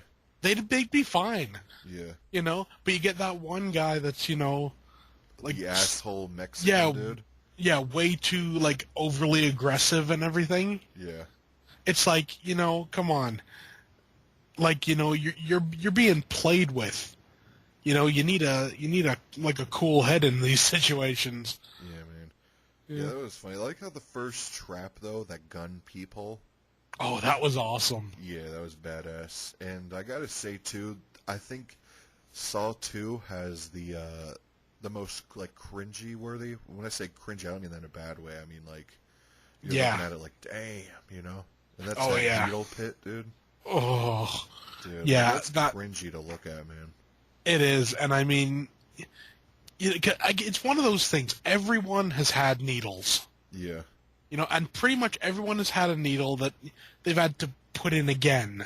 yeah, Because it's gone in slightly wrong or whatever. And when you think, you land in like a tub filled with them, like, oh man. I know, man, dude. That was the most brutal trap to me. And what's funny is there's no Yeah. blood at all, really. There's nothing like that. Oh yeah. I mean, the only real danger of that trap is, that you could maybe get like a disease. Yeah, That's kind of it. I mean, and at this point, I think that's kind of the least of your worries, isn't it? yeah, You're definitely. being like poisoned by sarin gas, and you're. Uh, Yeah. oh man, yeah, And then the other trap, because this is when the first one just had the leg thing. This is when it started focusing on traps. yeah, There's one every 20 minutes. Like then there's the dude who crawls into the incinerator for some reason. And for yeah, some reason, he's like all calm. And he thinks it's all good. You know what I mean? He's like, oh, I'm just yeah, gonna crawl in this incinerator real quick and get yeah. these needles hanging. And then he's like, oh my! Then the thing closes, and that was kind of a lackluster trap, though. It was kind of It was. meh, I mean, and the thing is, they said. He said on the tape, like when you're in hell, the devil is like your only salvation or whatever. Wouldn't you, as soon as you have gone in, before you take the cure, look around, and yeah, he'd have noticed the little devil near the thing that would turn it off, yeah. But no, he didn't. He just yanked them down. I don't know. Yeah, they're not smart people in this. No. Well, one thing I gotta say that the one Spanish chick, Yeah. dude, her trap was pretty cool though. There's that box. Remember, Oh there's yeah. a needle like glued in the middle of it. Yeah. The razor things. That was a pretty brutal trap. It was. If you think about it, the only What's way you're neat getting about it, huh? what's neat about it though is like if she'd actually spent the time and looked, you could have held one open with your hand and slipped your other hand through. And grab the bottom part of it. And pulled it out. Yeah. But I guess the whole idea is they're so fixated on getting it that she sticks both hands up and it's like, oh no. But like, how dumb, dude. She just like looks like these people. Like, I don't get it. They've watched all these people die, and they keep thinking, all right, it's like going to be a harmless thing. You know what I mean? Yeah. I would have thought after the gunshot through the door Yeah. that they'd have realized, yeah, let's not take anything for granted here. Yeah. Everything is designed to kill you. Yeah. And then this is when you see the Venus flytrap, or no, not the Venus flytrap, the Iron Maiden. Yeah. Remember when the dude he's like, this is like a flashback type thing, but it's like you got to cut out your eye to Yeah. get the key to unlock it, And I That was was a listening great to other trap. people's reviews, and other people are like, man, all you had to do was cut out your eye, blah, blah, blah. You know how brutal that'd be? Oh yeah. Like, that Well, would be hardcore to stick a scalpel to your eyeball and rip that thing out. yeah. What I always thought with that particular trap though, and you never really see anyone do it. He could have totally just pushed his head into the corner of the room. Put the top of his head in the corner of the room. Even when it shut, it would hold it off enough that it wouldn't kill him. Yeah. Kind of like what Hoffman does in a later Yeah, thing. yeah. But I guess the whole idea is, again, you're in such a hurry and everything, you don't. A little panic, yeah. Yeah. Well, it's kind of like in part one with Amanda's trap.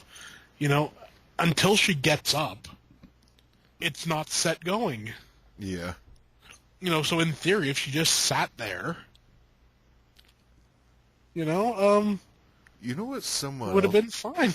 Yeah. You know what someone else brought to my attention about these movies? Hmm. These TVs where you see Billy the Puppet come on the Yeah. TV and start talking. Yeah. There's no like VCR on the TVs. There's nothing like that around. It's just a TV. There's no.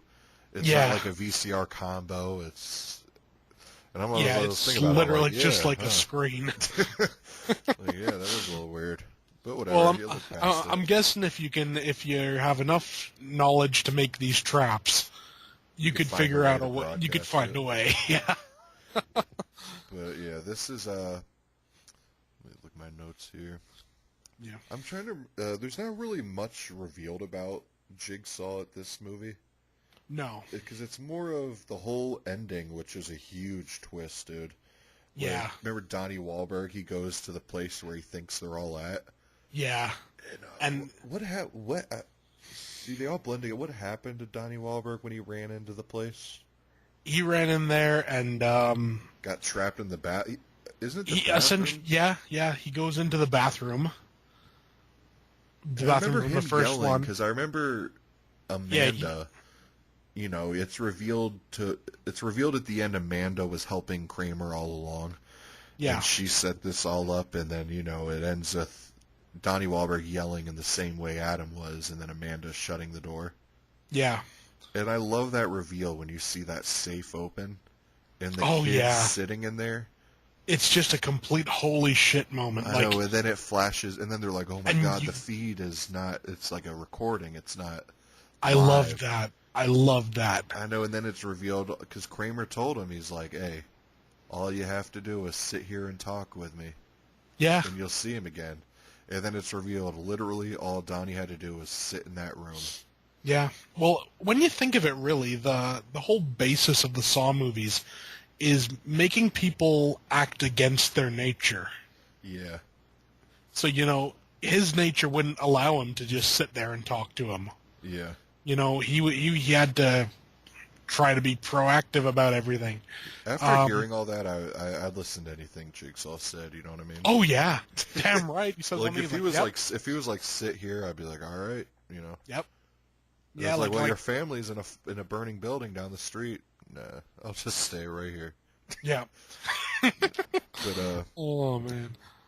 but yeah, that was I give this one the same rating I give the first one. I mean, Yeah, I give it an S. I completely love part two. yeah, it's definitely awesome. Yeah, I still like the first one better, man. yeah. I just found like everything worked Yeah, in part two, and there was enough of like different locations. That was kind of the one thing in part one that was a little not annoying, but they were in the bathroom, and apartment building. yeah, and it was so contained.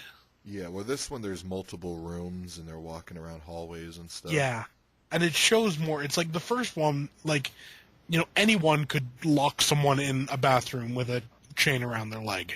Yeah, But you see some of the stuff in part two, and you're like, yeah, not everybody could pull that off. yeah, I always just find it funny in part two, though, that none of them thought to look at the back of their necks. yeah. Because, I mean, like, a lot of them had short hair.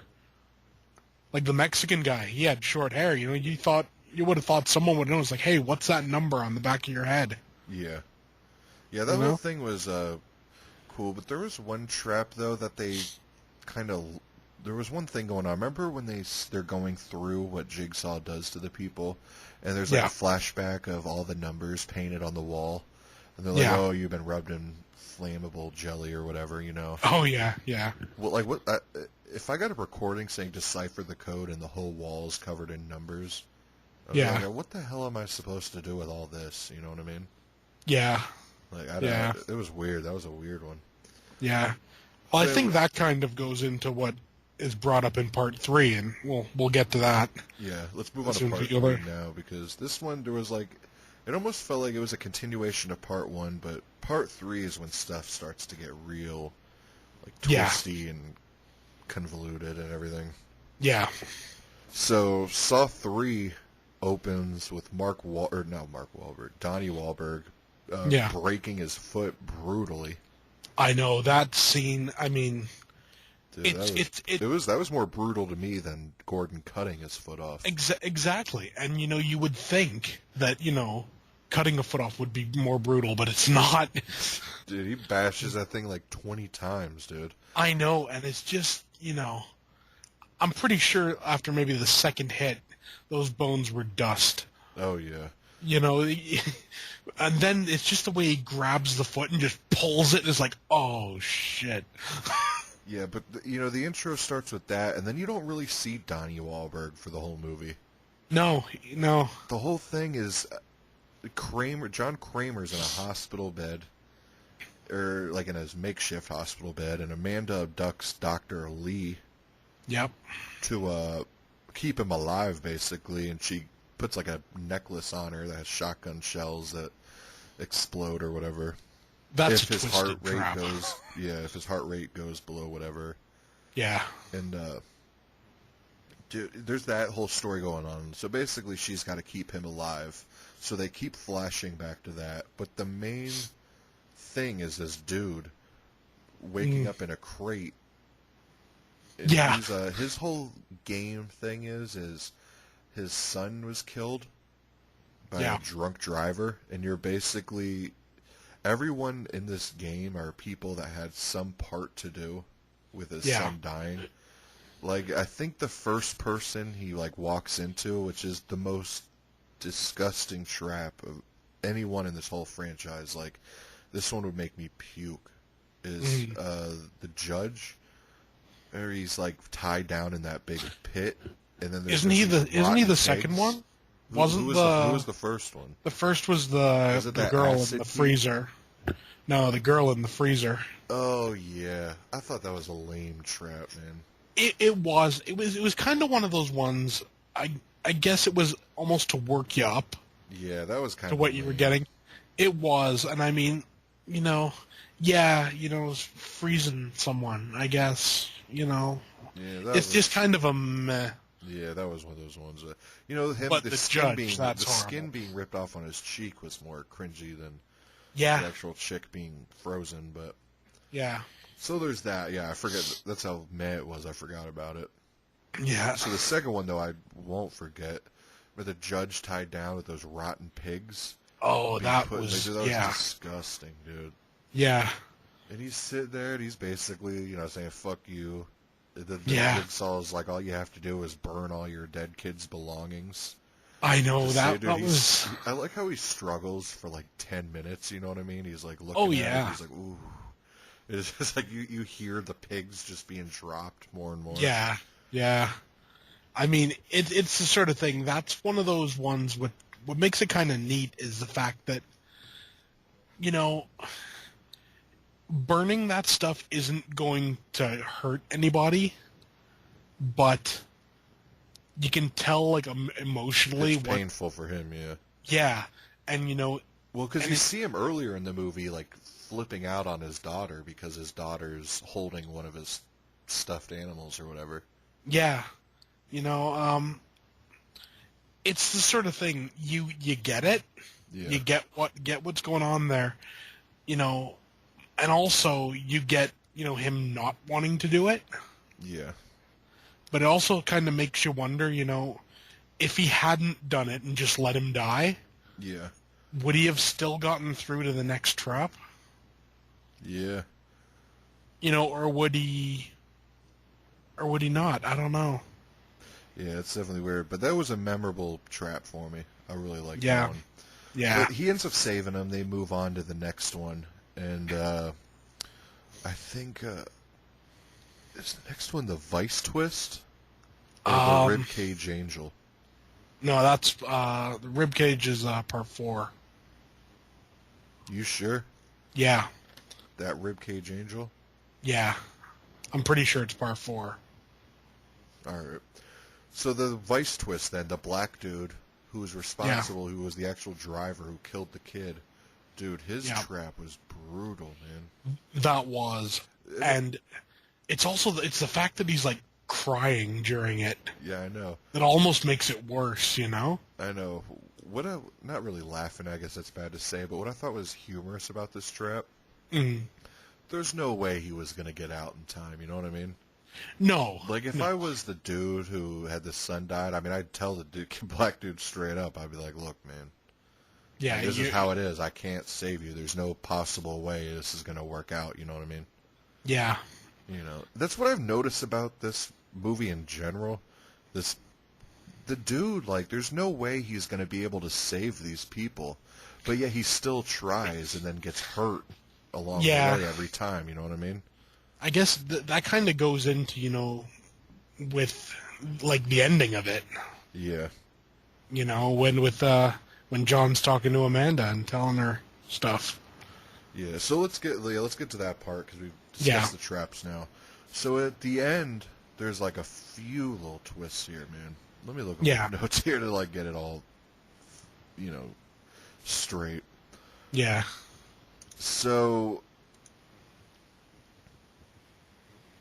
God, what was it? Man, you're gonna have to help me with this one, man. This is the thing with this series; it gets so. I know they all kind of All right, it's blur. revealed that the doctor that's helping John Kramer and the guy that's being put through all these tests are married. Yeah, Like that, they're a couple, and I think Amanda shoots Dr. Lee, yeah, and then at the end, the guy who's been doing all the game, he comes in and shoots Amanda. But yeah, it's revealed before he comes in and shoots her that Kramer was this whole thing had nothing to do with the dude. It was all for Amanda yeah, to see, because I guess she was making traps that no one could survive and all that. So he yeah, set it up for her, and she failed. yeah. So she Oh, died. just thing I just found out here. The rib cage trap was in part 3 as well. Yeah, It was I in 3 figured it and was. 4. Yeah. Yeah. Okay. But I So do think that rib cage thing, dude, it didn't look good, you know? Like, when the things are up and you see the skin dangling, you could yeah, tell it's like little plastic skin, you know what I mean? yeah. Like something I you find at mean, the party store or something. yeah. It's the sort of thing. That's kind of the first trap that you really realize that that it's inescapable. Yeah, No matter what happens, this person's gonna die. yeah. Now let me ask you, what's your rating 1 to 10 on part 3? Part 3 is about like a 7 out of 10. Yeah, I gave it a 6. It's pretty meh. Yeah. You know what I mean? It has some alright traps, but overall, to be honest, I don't like Amanda as a character. I think her character could have been a lot more interesting. Yeah, I think there was a lot of potential there that was essentially not wasted, but I liked the idea that her traps were designed to kill people, yeah, where Jigsaw's were designed, you could survive one of his traps, yeah, but hers were just kind of like, no. yeah. We've actually missed a trap. What was that? That was the one in the classroom with the guy all chained up, with all the chains going through him, like the skin and Oh, everything. yeah. And Yeah, that was a pretty alright trap. I mean, yeah, I mean, there's no way you were going to survive that one either. I mean, oh the no, one that's hooked into your jaw. I know I mean, the you other pass ones you could get just from out, pure pain. but But you know, that's to why get it's through that revealed bone, she did that on purpose, because there's no Yeah, way to live yeah, through that. You know, I thought it yeah, was cool the twist that it was all for Amanda at the end, yeah, and she just had to stay cool enough to keep the doctor alive and all that. yeah, and yeah, everyone would have kind of walked away. Yeah, but this is the whole thing where it starts to get too twisted. This thing's way too convoluted now. You know what I mean? Yeah, I mean, Like, that's bad when you got to write down plot points and all that, and you're just looking at it and still going like, what the hell? that's true. You know? So Saw 3, Yeah. what I'm glad about is this is the end of Amanda. Yeah. So I now we're mean, getting into Saw her 4. character had run its course. She couldn't Yeah. at that point, what else could she do really Yeah. Well, as a character? She couldn't grow any. yeah, well, she comes back at certain periods in this, but Yeah. move on to number Saw 4. Yeah. And wait, this whole Donnie Wahlberg, what was it revealed at the end with Donnie Wahlberg? There was some big reveal or something. It was revealed, that well, it was hinted at in part, like, it was a part 3. It was hinted at that No, that there was some reveal at the end of Amanda part 3 killed with her. Donnie, right? Yeah, it was hinted at that Amanda had killed him. Oh, okay. But then essentially John Kramer says, I cleaned up your mess or whatever. Yeah. So it's hinted at there that he's actually he's not dead. Yeah. So, anyways, now we move on to Saw 4 because I give Saw 3 a 6. I think it's pretty mediocre in the Saw Yeah. franchise. Yeah, it's more one of the boring. weaker. And what else I've noticed is every other Saw movie is an hour and a half. Yeah, That one's 2 hours for some reason. I know it's the longest in the series. Yeah. But anyways, so Saw 4, this one, it's let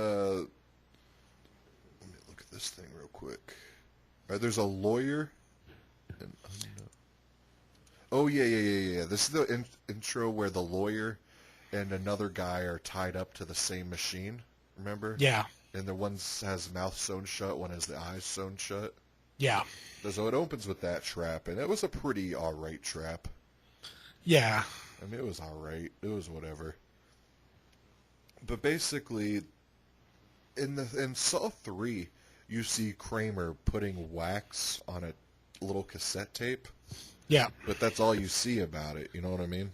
Like, you don't Yeah. see nothing more. Where this one, Kramer's in the morgue now at this point yeah. because he died in part 3. But so he's in the morgue, and they end up cutting his stomach open. And I gotta say, when he's in the morgue, it's brutal looking.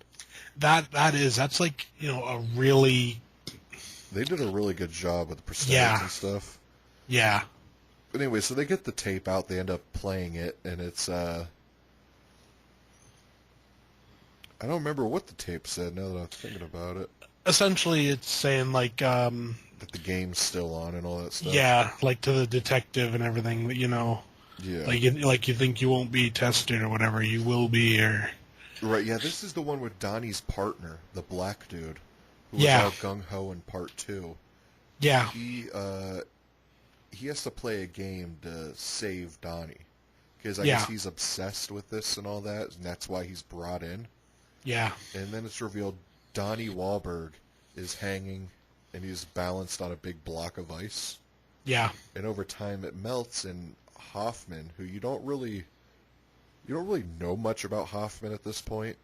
No, he was a bit character in part 3. Yeah. He showed up for one scene.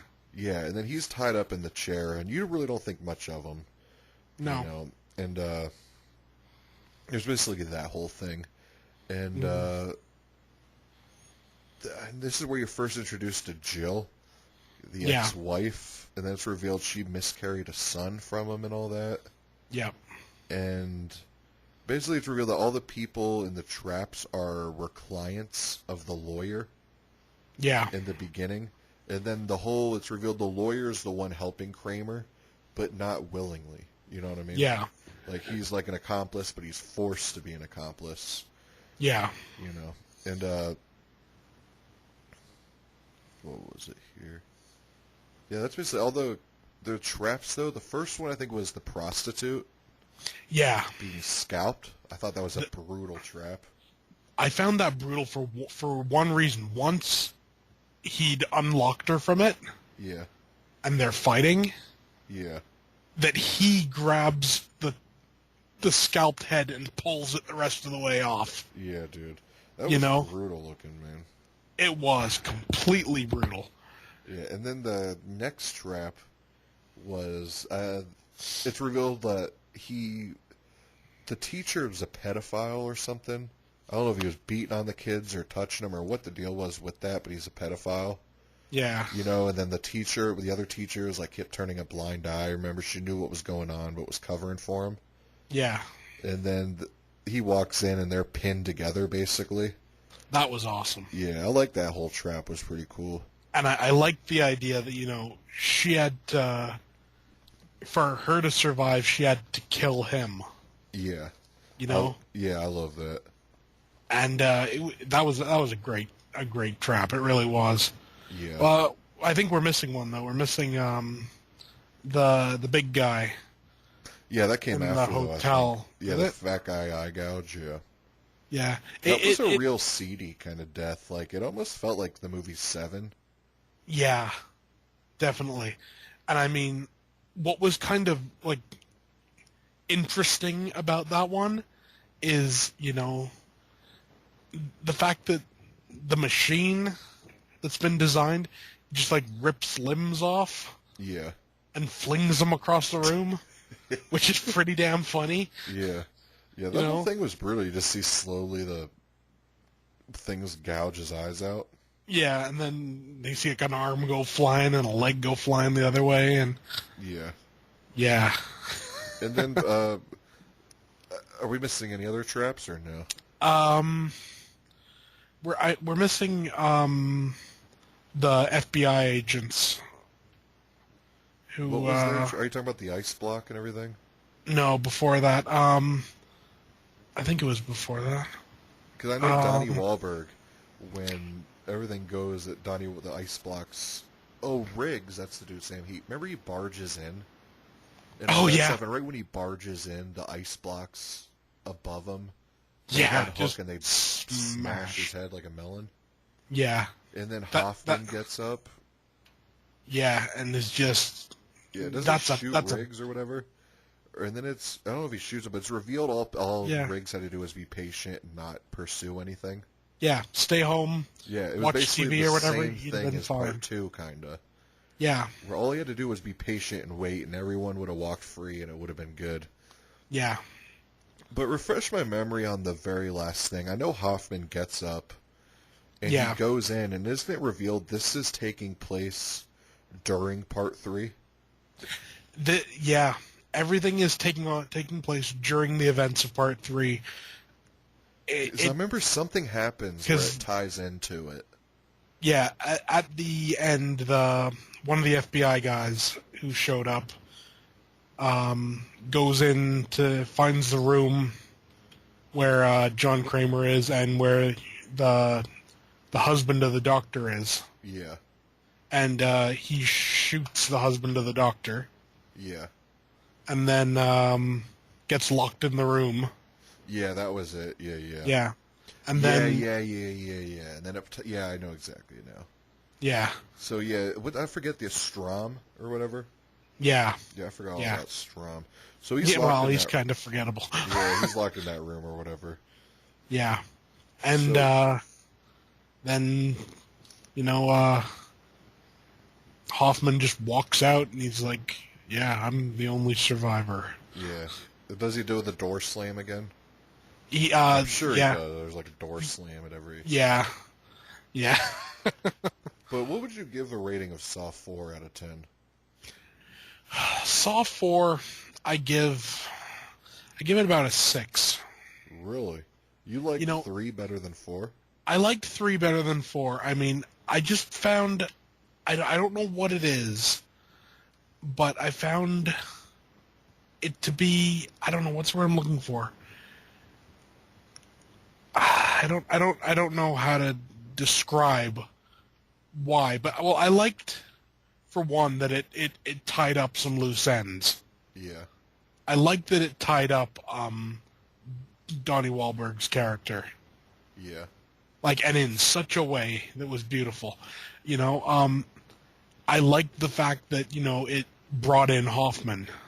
Yeah, people talk shit about Hoffman. He's one of my favorite aspects of the whole franchise. Oh, yeah. Well, the thing is, Hoffman is almost kind of like the legitimate successor to Jigsaw.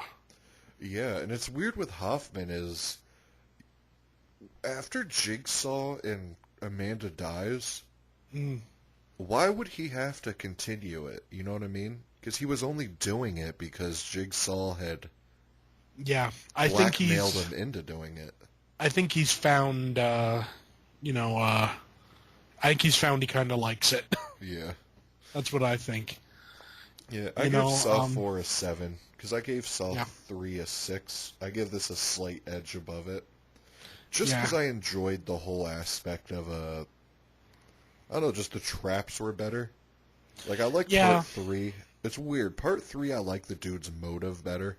With the yeah, whole son dying and stuff, I think it's a lot better than the motive here. yeah, But the thing is, though, the traps here I thought were a lot more brutal. yeah, they were. And it wasn't 2 hours long, you know? That's true. But yeah. So that's about it with part 4. Yeah, Now we're moving on to part 5. part 5. Alright, man. So this one opens... Oh, yeah, part 5. Alright. So this one opens a Strom putting... I don't even know what you consider. It's like a big water tank or something. It's like a big box his head Yeah, is in. And there's like yeah, water being pumped in. And what he yeah. does to get out of it, I could almost feel. Just it was brutal. It Sticks a was. pen into his neck. Yeah, Yeah, dude, that's brutal. yeah, yeah, But then it goes and you see that uh, Hoffman's outside of the building, you know, thinking he's gonna be the hero and all that. He escaped, yeah, and he thinks everything's going as planned, and he sees that Strom survived, yeah. and you can And see the look in Hoffman's face, like, oh shit, you know. yeah, and he's just kind of like, yeah, I'm gonna have to finish this. Yeah, and then Jill is left. The lawyer calls her, and she's left a box. And in this whole movie, you don't figure out what's in that box. They just show No. that scene, and then that's it for this movie. Yeah, So it's stuff like that that confirms they must have had all this planned out from the get-go. You know what I mean? I would definitely assume they had. Yeah, But that's like a ballsy move to do, because what if the movie failed? Then you introduced a scene with her opening a box that comes to nothing, you know? yeah. I guess it was, They were just...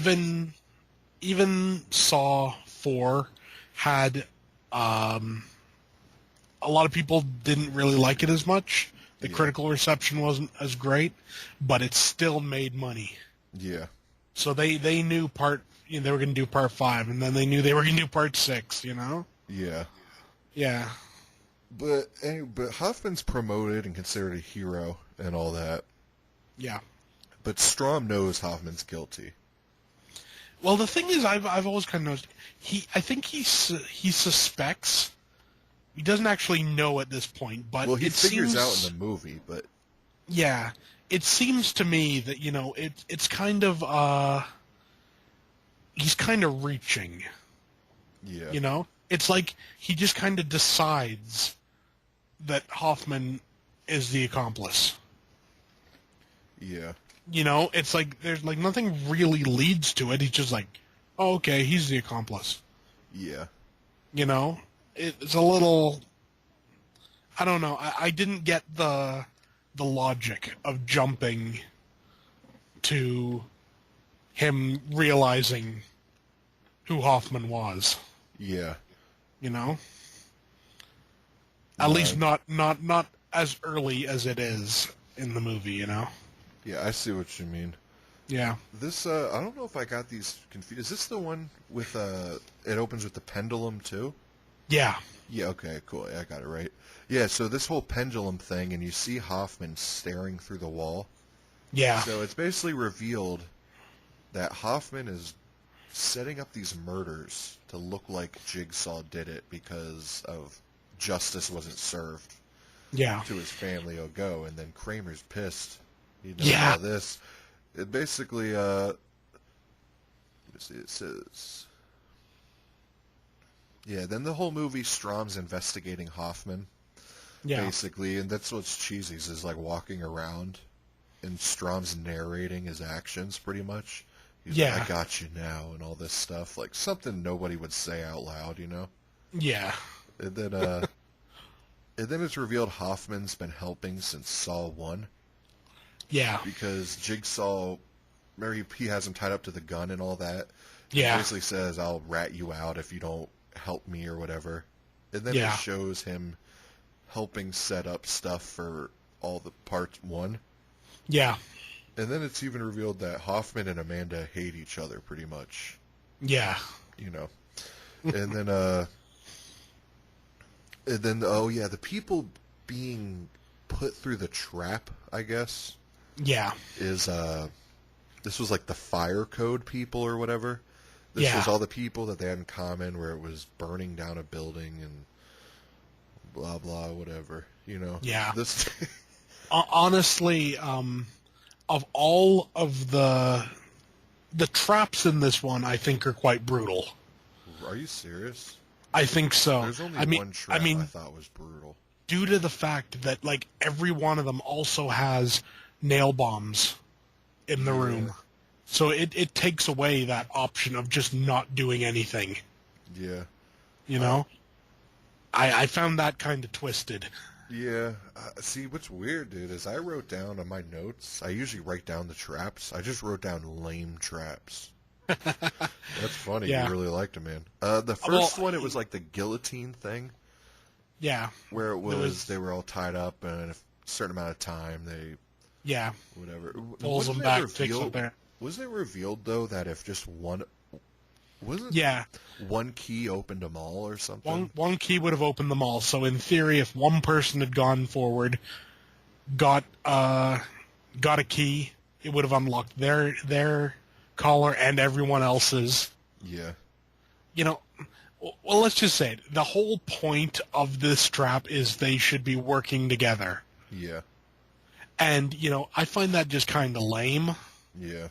That is the, you know, that is what he was trying to say. Yeah.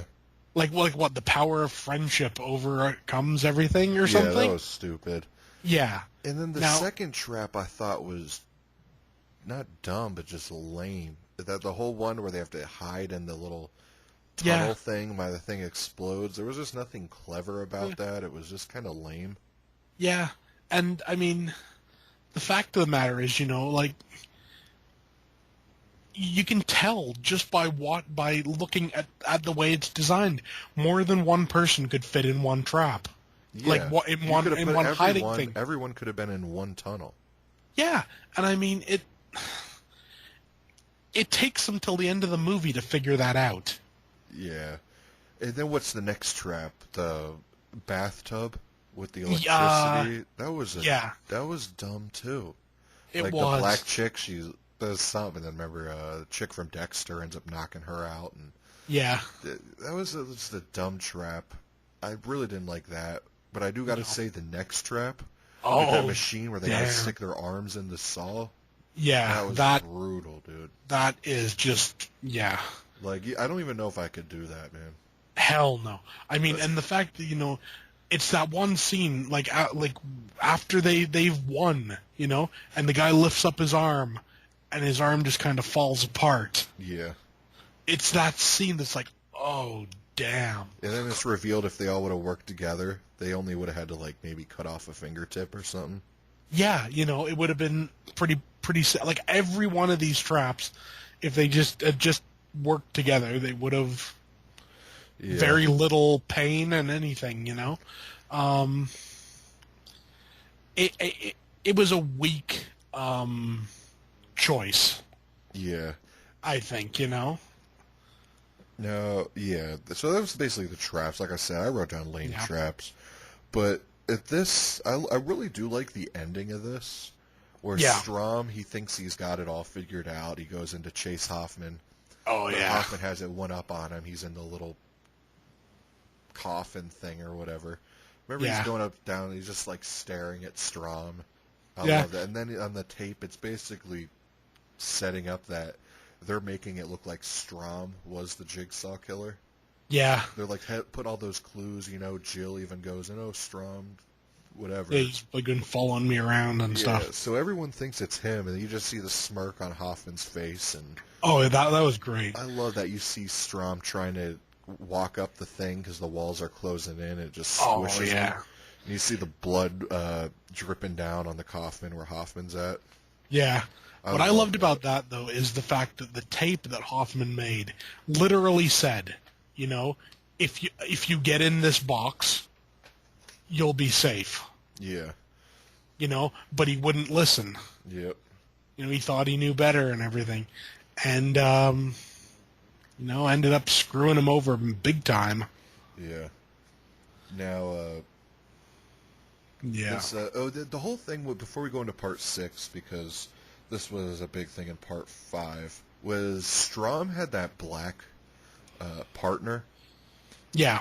And the whole thing, you think she's dead, because the thing explodes in her face. Yeah. And there's all that. So basically, there's that. You think she's dead. So, that's all I really wanted to bring up about that, because it leads into part 6. But what would you give your final rating to part 5? I would give it, just as it's titled, a 5. Yeah, I actually put a 4.5. Yeah, I mean, it's the weakest of the series, I think. Yeah, it is the weakest, for sure. It's the lowest rated one. Yeah, and I mean, this is also a thing, this director came in and did this one movie. He was from what I know, he was supposed to come back for part 6. Yeah. But essentially it was like, no. It was like, it didn't do good enough to warrant him coming back. Yeah. And it's a shame, because there's stuff I liked and stuff I didn't, I liked the idea of adding the nail bombs. Yeah. It gave it this, there's a reason to keep going, and not stop. Yeah. I dug that a lot. I dug the fact, that last trap was just plain brutal. Yeah. And I loved what he ended up doing with Strom. Yeah, I love that ending. But yeah, it was still the weakest really out of the bunch, though. Yeah, definitely. But now we're moving on to Saw 6. Yeah. Which I really enjoyed, man. This one is the whole thing. It's revealed that Kramer wanted to do some kind of thing that he needed insurance to approve. Yeah, it was like some cancer therapy or something. Yeah, and basically, the insurance guy's cutthroat, and it's basically him doing all these traps. Yeah. To basically test his policy out, you know what I mean? Yeah. He lives by the policy, so he's like, you basically choose who lives or dies, so now you're literally gonna choose who lives or dies. Yeah. And in the beginning of Saw 6, you see this one dude. He comes into the insurance thing, remember, and he wants treatment, and they say, no, you didn't tell us about this oral surgery you had. Yeah. And then you don't see any more of that. You have gingivitis, and so you don't... Yeah. You don't see any more of that dude, so... No. It was what it is, but it ties in towards the end. Yeah. But basically, it's revealed Strom dies, and I love the reveal of his body. Yeah. It just looks like spaghetti meat. hanging Yeah. from it. Yeah, it's just like meat sauce and like a hand. Yeah, it was brutal. Yeah. But then it's revealed that Strom's partner survived. Yeah. And now she thinks Hoffman did it, Yeah. Because she keeps questioning, like, well, Strom wouldn't have done that, blah, blah, blah. Yeah. So she's on to Hoffman, and then she and the FBI chief are now on this thing where they got to decipher the voice that are coming from the tapes. Yeah. And then, obviously Hoffman starts sweating, Yeah. And I love that scene when they finally decode it. He just shoots the one chick and kills the FBI Oh, yeah. guy. It's completely brutal and he just goes off the script methodical. with it. Yeah. And just like, boom, boom, boom, boom, boom, done. Yeah. There's like no hesitation or anything. Yeah. And then it's revealed that Kramer left... What was in that box that he left Jill was a trap for Hoffman for setting up Amanda. Yeah. So he went to get Hoffman, and she basically puts the trap on his head. Remember, and then he does the genius, most smart thing I've ever seen in the Saw franchise. He traps the trap. Yeah, that was awesome, man. And he ends up escaping again. Yeah. Jeez. See, that just kind of proves it. He is Jigsaw's legitimate successor. Yeah. It He was genius. Yeah, he realizes, like this trap. Okay, it's going to open up. It's going to rip. If I put it here, it won't. Yeah, man. It's just plain cool. Now, these... Yeah, that's basically it with that. He escapes, and Jill sees his escape, and she's all terrified, and that's how that is, Yeah. As far as that whole FBI side of the story goes. With Yeah. this insurance thing, well, the first trap I do like because it's that whole flesh weight thing. Yeah. I love that trap, the dude's hacking at his gut, pulling, burger patties out his stomach pretty much, putting them on. And then the chick just like, okay, arm. Yeah, go dude, that on. was brutal. Then I like how she comes back in the next one, which we'll get to, but... Yeah. I love that trap. I thought it was brutal. I loved it. Yeah. Yeah. And the shotgun carousel. Oh, that was awesome. I love that trap too. I just love the tension of it. I love the whole thing where she's saying something about, I got 2 kids or something. Then yeah, you and see then the one look of of them's the like, one chick, and she's like, I'm pregnant. And yeah. It was like, yeah, and they're just throwing stuff out there. It's like, Yeah. damn. I like that whole thing. And Yeah. like saving the 2 women, which I do too. But, yeah. But and then there's the one trap where it's like the Asian dude and like a 50-year-old woman. Yeah. Her family has diabetes or something, and basically putting the policy to the test, like, this guy has no surviving family, so if he dies, it wouldn't affect the world really at all. Yeah. But if she died, her whole family's grieving, blah, blah, affects everything. Yeah. But, like, he's young, and, he's... Yeah. But he ends up saving the older chick. Yeah. So there's that, and he has to, like, keep them both, and he lets go of one handle, and the other one dies. So there's that, which is kind of a lame trap. It was. I liked the idea that, it would get to a point where, he was holding on to both of them, that he would have to let go. Yeah. Or, essentially it's going to, like, rip his arms out of the sockets almost. Yeah. That it keeps getting further and everything. He essentially he's forced to make a choice. Yeah. He never actually chooses to make a choice. It's like, no, here you go. Like, one of them's going to die. Yeah, I wrote down needles. Oh, yeah, no, I remember it. So those were basically the thing. And then at the end, or throughout this whole movie, there's a mother and a son.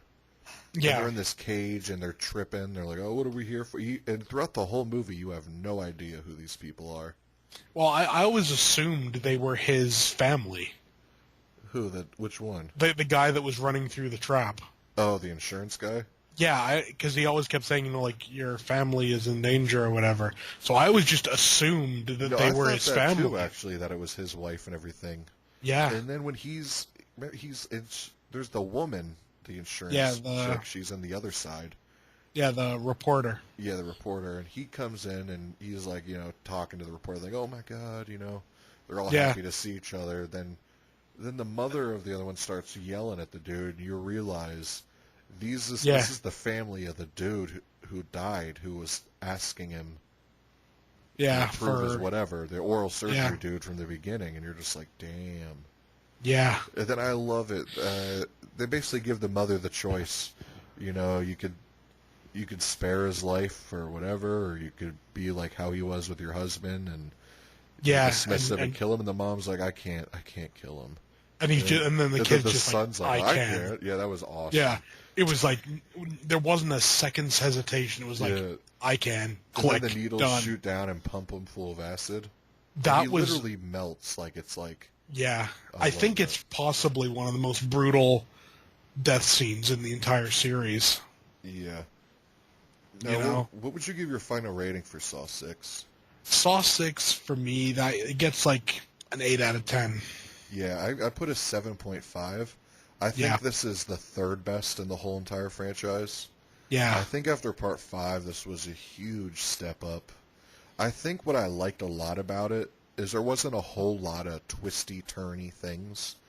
Yeah. With the FBI aspect, it's basically still, Hoffman's guilty. And Yeah. that's basically how it is throughout the whole thing, and he escapes again at the end, but there's nothing really shocking No. besides the twist of that these were the people's family from the beginning. Yeah. So I really dug that. It was just you were able to pay more attention to what was going on instead of worrying about what's going to connect to what. Yeah. Yeah. But yeah, I definitely third best out of them. I really enjoyed this one. Yeah. So now we're moving on to Saw 3D, the final chapter. Yeah. Oh man. So let me look at this real quick. Yeah. Like, this one was forgettable as hell. I'm trying to remember the first trap here. I The wrote first down trap intro was, with Saws and girlfriend. I don't. Yeah, it's the two guys. Yeah. That was actually a really cool trap. That was. Yeah, that's like a box in New York City or wherever it is, some busy place. Yeah. And I love the chicks like, go kill him, Paul, kill him. Yeah. And I was like, what the hell? And then the other guy starts winning, and the chick's like, I had to say that. You're the one I really love. And then they're like, yeah, fuck this chick. Yeah. Just straight up, just let her deal with it. Yeah, oddly enough, that trap never really connected with anything. You know what I mean? Yeah. It was kind of just random, but Yeah. It was interesting, you know, but I kind of get the idea. It was more. I don't think that was a John Kramer design trap. Yeah. I think that was purely a Hoffman trap. Yeah. But basically, I want to get the FBI aspect part out of the way before we move on to the trap part. So basically, Jill's scared. She talks to the police and rats out Hoffman. Says she can give him all the proof, blah, blah, blah. She just needs them to keep her safe. Yep. And Hoffman knows exactly where she's at. Sends the dude, I forget the guy's name, the cop. Yeah. Really forgettable character. But sends a message to the dude saying, let her go and all the games will stop. Yeah. And the cop has like a threadbare connection. He's like ratted on Hoffman at one point for being too brutal or something. Yeah, that was kind of it. And basically they're keeping Jill in a jail cell, but Hoffman breaks in. Yeah. I like the way he broke in, though. Yeah, isn't he was standing behind the glass and shoots or something? What was the deal with it? Yeah. I wrote down kills Jill with jaw trap. Yeah, he puts her in the original. Yeah. What was great about that, it was neat to see that trap actually do what it was made to do. Yeah. Because, we've never actually seen it work. Why is it, though, I remember two things with Jill dying? Like, I remember... There was there was the at the fake beginning, out one. The fake yeah. out, yeah. That's right. Which was awesome in 3D. Yeah, I'm sitting there thinking, I'm like, wait, I remember her dying 2 times. Yeah. But I remember her waking up, because I remember when they have her hanging there, like, you could tell her tits are fake, like mad fake, you know what I mean? Yeah. Just the way they look and everything, and I remember, like, thinking that specifically at that moment. And then she wakes up, and Yeah. But anyway, it's had nothing to do with anything, but... Nope. I do gotta say, though, that Jill, though, like, she's a MILF for sure, though. Yeah. Like, dude, she's hot, man. Yeah, definitely. But anyways... But, this whole thing is... Hold on. Alright, yeah, so before we get onto the reveals, because it involves something, basically the whole story with the trap thing is this dude, who's actually... Is he from, Boondock Saints? Is that the other guy that plays the Norman Reedus? I think it might be. I think he's in that Evil Within movie, too, that Sean Patrick Flannery or whatever. Yeah. Let me just take a look. I have I'm wondering if it's the same guy. Let's see, he was in... He looks a little more chunky than the guy filmography. from Boondock Saints. He was in Powder. He was in Suicide Kings. He was in the Boondock Saints, yeah. Yeah, I figured it was him. Yeah, he's been in quite a lot of stuff, actually. Yeah, I think Evil Within is his most recent one. But Yeah, that was filmed years and years ago, but still. yeah, But anyways, he's claiming to be a survivor, and you yeah, see the flashback that he was in a bar and friend floated on the audio. Oh, you can make a fortune selling the story. yeah, You know, and basically Jigsaw don't like that, so yeah, decides to put him through the traps. You know, yeah. and I gotta say, this one had some lame ass traps too, man. It did. I mean, You could tell they put him there to service the 3D. yeah, Like the first yeah. one is not even a trap. He's like in a cage, and then the I bottom know. opens, and he has to jump over a pit of spikes. Like there wasn't Yeah, anything really trap wise about that. yeah, yeah. And then Then there was like the hung guy, which one was that? or no, not the guy, the one who was The like, boards where you yeah, that was one of the lamest traps in the whole franchise. yeah. There was a lot of lame traps Yeah, in that it. was dumb. There was more because there was more people involved. I thought with the lies. What was some other traps to that? There was what was there? There was oh man, Or it was there honestly only? It was such a forgettable. it Or was that was. it? Those two? Um, I'll check Wikipedia. Let me Because see I remember here. the final trap, which has to do with what he was Traps. saying in the beginning, because he was claiming he had to put hooks through his triceps or whatever. Yeah, and then And he had to do it. yeah, and then he actually. Then, I love when he pulls himself all the way up to the top. He's getting ready to Yeah, plug the two things together, and then you just yeah, see him rip, dude, and fall. yeah, yeah. You know, yeah, they were just kind of forgettable, really. Yeah, it was just. I think they were trying to service the CGI. And Yeah, the only ones that oh, there really was were one with the good. chick where, remember she's she's tied up, and there's like these spikes getting ready to go into her eyes and mouth, Yeah, and like yeah, the CG or the 3D, it was supposed to look like it was coming at you, and she's yeah, like spitting out like hot pink blood. yeah. We are forgetting one section though. That skinhead gang. Oh, with Chester Bennington from Linkin Park. Yeah. That was Now kind of cool. I thought the prosthetic on Chester Bennington's back looked really fake, though. it did. But You it know, was it still was. brutal to look at, though.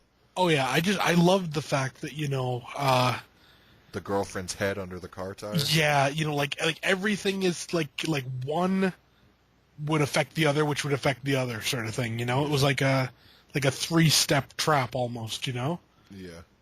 like her head would get mushed, the other guy'd get like just ripped up and everything. It was just a neat scene. Yeah, man. Yeah, but the actual like the main traps, if you will, were kind of lame. Yeah, they sucked. Yeah. But this, now we got that out of the way. There's one aspect of this that makes this good to me. Is the Yep. return of Cary Elwes. Oh, that's awesome. I love when you see him walking in, and he don't believe the dude at all.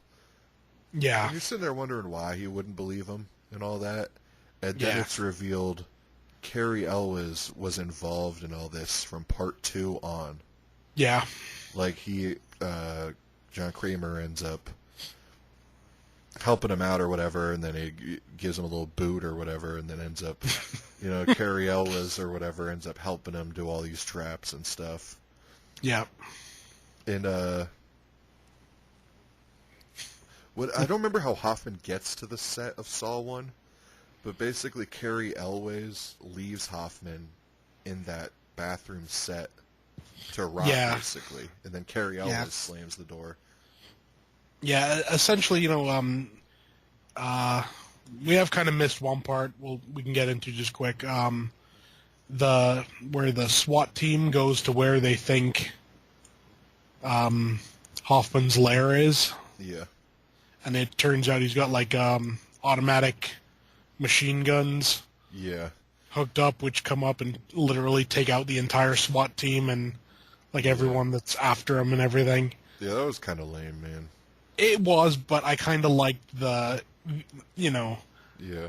the fact that he took them all out in one fell swoop, you know? And it's just like, Yeah. all my, like, essentially all of my enemies are gone now. Yeah. So then he goes and he takes apart his workshop or whatever, and then he gets abducted by people in pig masks. And that's how he ends up in the bathroom. Yeah, that's what it was. Yeah. Yeah. Yeah, I love that. Before Jigsaw came around, I liked that ending of Carrie Elwes slamming that door shut and having Yeah. Hoffman yell at the end. Yeah. So what would you give a final rating of Saw's final chapter? I give it about a 6. Yeah. You know, I think the problem with it is, well, for one, the director really didn't want to do it, Yeah. and you can kind of see that he didn't want to do it. Yeah. It feels like something he was forced into. Yeah, I see what you mean. Yeah, and it's a shame, I mean... But after watching this, it makes sense why they didn't make another one for so long. Just because Yeah. it was played out by this point. It was, completely. Yeah. I'll give this a 6 out of 10. Yeah. I mean, it's okay. There's some parts which were interesting. I dug the idea of the open air trap, if you will, at the beginning. Yeah. I liked that idea that public being able to see it and stuff. Yeah, I thought that was just kind of wow. Yeah. But a lot of it I just found kind of forgettable. Yeah. Now we're on to the main thing. Brand newest one in 7 years, Jigsaw. Yep. Which I gotta say right off the bat, the poster. Yeah. With, Kramer painted as Jigsaw looked badass. It did, definitely. If the movie was better, I'd buy the poster. Yeah. Yeah. Well, we'll say right now, this is the second there's worst. Definitely going to be spoilers for this, because since it's so new. Yeah, this is the second worst out of the franchise, man. It is. Well, the thing is, how long has it been? It's been 7 years, and I was expecting this to be the rebirth of Jigsaw, if you will, I know, this was straight to DVD type stuff, man. It was. Dude, it actually made for TV looking, because the Yeah. beginning it's some big action sequence, some big chase scene, and dude's on top of the roof with the thing, and you meet the tough badass cop or whatever, tell him to shoot if he pulls the trigger. And basically this whole time you're thinking this cop is responsible for all this. There's something shady with this cop. Yeah. And then the guy's basically saying there's a game going on right when you shot it. It started this game. Yeah. And then you're introduced to this morgue dude. Yeah. And his assistant. Yeah, who was kind of hot. Yeah, she was. Yeah. She was on the whole John Kramer fan site and all that. Yeah. But anyways, there's this whole thing, and then you're not hearing anything about Hoffman, nothing about Carrie Elwes, nothing about any of them. You really only hear about John Kramer, occasionally when they're oh, he's been dead for 10 years, it can't be him, dig up his body, But then when they dig up the body, it ends up being the guy from the beginning that was shot, that was in a coma. Yeah. And he's in the thing, and you're wondering what's going on. Yeah. And that's basically with the whole FBI thing till the end. And with the traps, this is where it gets weird. These people wake up, and it's basically another guillotine type thing. Yeah. It is. It's the same trap, let's be honest. Yeah. Except it's in a barn. Yeah. So that goes on, and someone dies. Yeah. And then, I'm trying to think of what other traps there were. There was one before. There was what trap came after that? There was the one with the grain and all that, with the stuff falling down. But there was one before that. The guy tries to go through the door marked no exit. Yeah, before we talk about that guy is my favorite character out of all of them. Oh, definitely. I mean, a lot of his jokes didn't hit. We're lame. Yeah, there but was they still, but he they were was like, funny oh, lame. yeah. You know? Like he falls through, and that thing when it tightens around his leg was pretty brutal. Yeah. And then you have the Mario Van Peebles' son. They're like talking about, hey, stick your hand down there and grab whatever it was. You know what I mean? The tape player, And yeah. he's sitting there like, oh, I'm too afraid. I'm too afraid. And the dude, like with his leg caught, looks at him like, you better get it, you know? Yeah. But I love at the end when no, we'll get to that in a second. But anyways, Yeah. that whole thing, so it ends up tightening. It ends up actually cutting his leg off, and it looks awesome, like sushi. That was a great scene. Yeah. And the thing is, he knew that's what it was going to do. Yeah. And he was like humming and hawing and not wanting to pull it. In the meantime, the other people are stuck in the grain silo, which is filling All up the with stuff's grain, falling. and blades are falling and everything. And I just love it that he never thought, hey, I'll take my belt off and wrap it around my leg before I pull this. Yeah. You know? I like when he's hearing it and the tape tells him, you got to pull the lever to save them, but it will chop your leg off. Yeah. And I like how he looks at him. He's like, "Go to hell," you know. Yeah. It's like, well, they're about to go, so But I love when that big saw falls into the grain pit, and you see it nick her nose. Oh yeah, and it's just kind of like, oh crap. Yeah, that was awesome. And then the knives, like when it goes in the dude's shoulder and everything. Yeah, that was great. It just like boom, boom, Yeah, right into the shoulder, and it's pretty damn neat, really. Yeah. It's an interesting idea. Yeah. And I liked the next trap though. Which was that? The big spinny blade. Oh, the motorcycle thing? Yeah. I mean, now... Talk about unrealistic, though, man. It's completely unrealistic, But the thing with this, which sort of annoys me, is, like John Kramer's talking to them over the Jigsaw Killer and everything is talking, and it's like, the person you sold this to was like my nephew. And yeah, that was dumb, man. Yeah, it was stupid. Now, I thought it was awesome, though. The chick thinks, like, you know what? I'm going to stick this piece of metal in this wheel and stop it going. In real life, though, that would work. Yeah. That rebar, that's strong stuff, man. It was. I dig the fact that, she did it. It worked. The thing stopped, and then it started again. Yeah. And just shredded the dude. Yeah, that was badass. But that thing was cool yeah. because you see that trap in that chick's, like, warehouse. Yeah. The version that she's made. Yeah, and then you realize this is, like, what it looks like in action. Yeah. That was the last trap as far as they went, right? Well, after that, then it's revealed that the Jigsaw Killer is John Kramer. There was one trap we missed. The whole thing with the needles. Remember the needles come down and they're like, one is saline, one's the cure. One's acid and one's a cure, yeah. So you just end up and then there's a timer and the dude's like, which one you want? Because they realize she's the one. Yeah. And they're like, if I was him, I would have just jabbed her with it because the thing starts lifting up and they all start hanging. And she's not letting them jab her with it. It's like, yo, we're all going to die. Like, you're taking these needles, you know what I mean? Yeah. And then he does and injects her with acid. I love that death scene, though.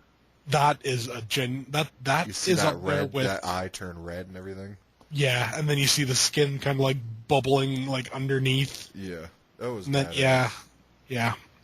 All right, now we can move on to the whole. Yeah, so the killer is John Kramer. Yeah, it's so revealed. You're kind. Yeah. Well, isn't it? I'm trying to like put it all into sense here.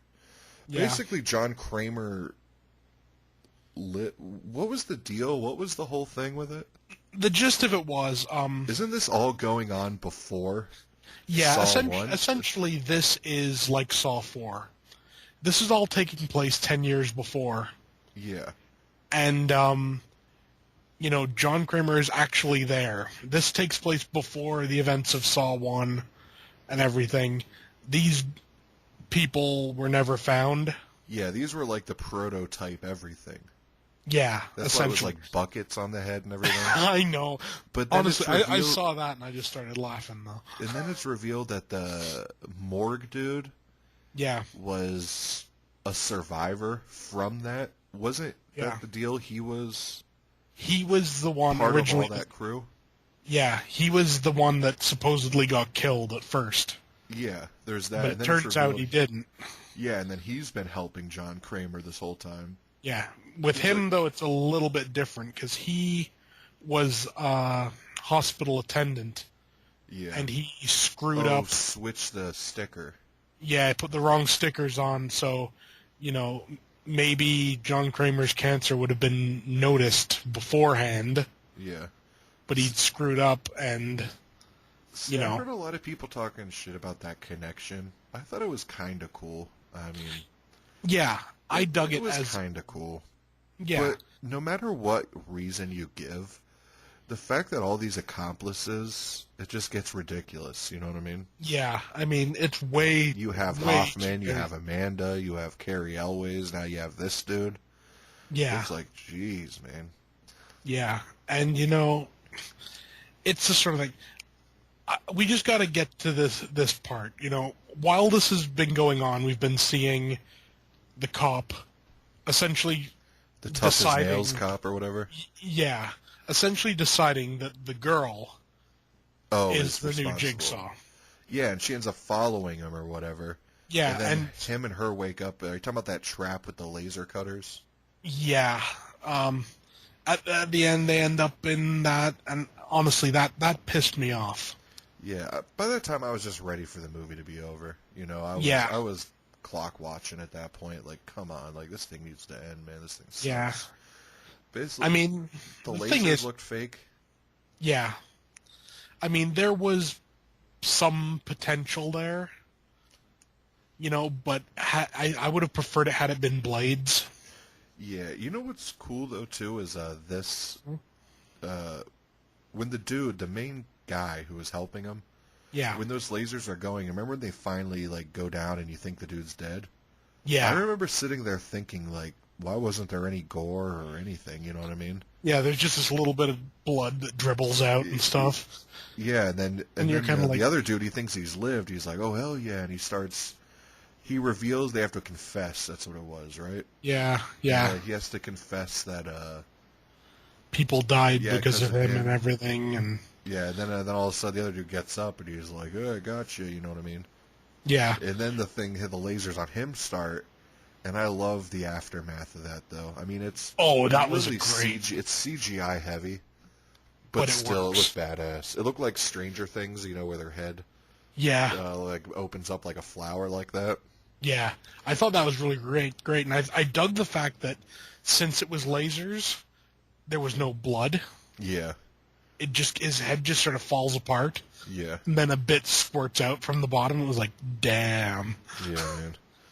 You know, it's the sort of thing. The lasers pissed me off a little bit though, Yeah, because I mean, yeah, there might be surgical lasers in reality, but they're not that powerful. no, I know what you mean. And it's just kind of meh. Yeah.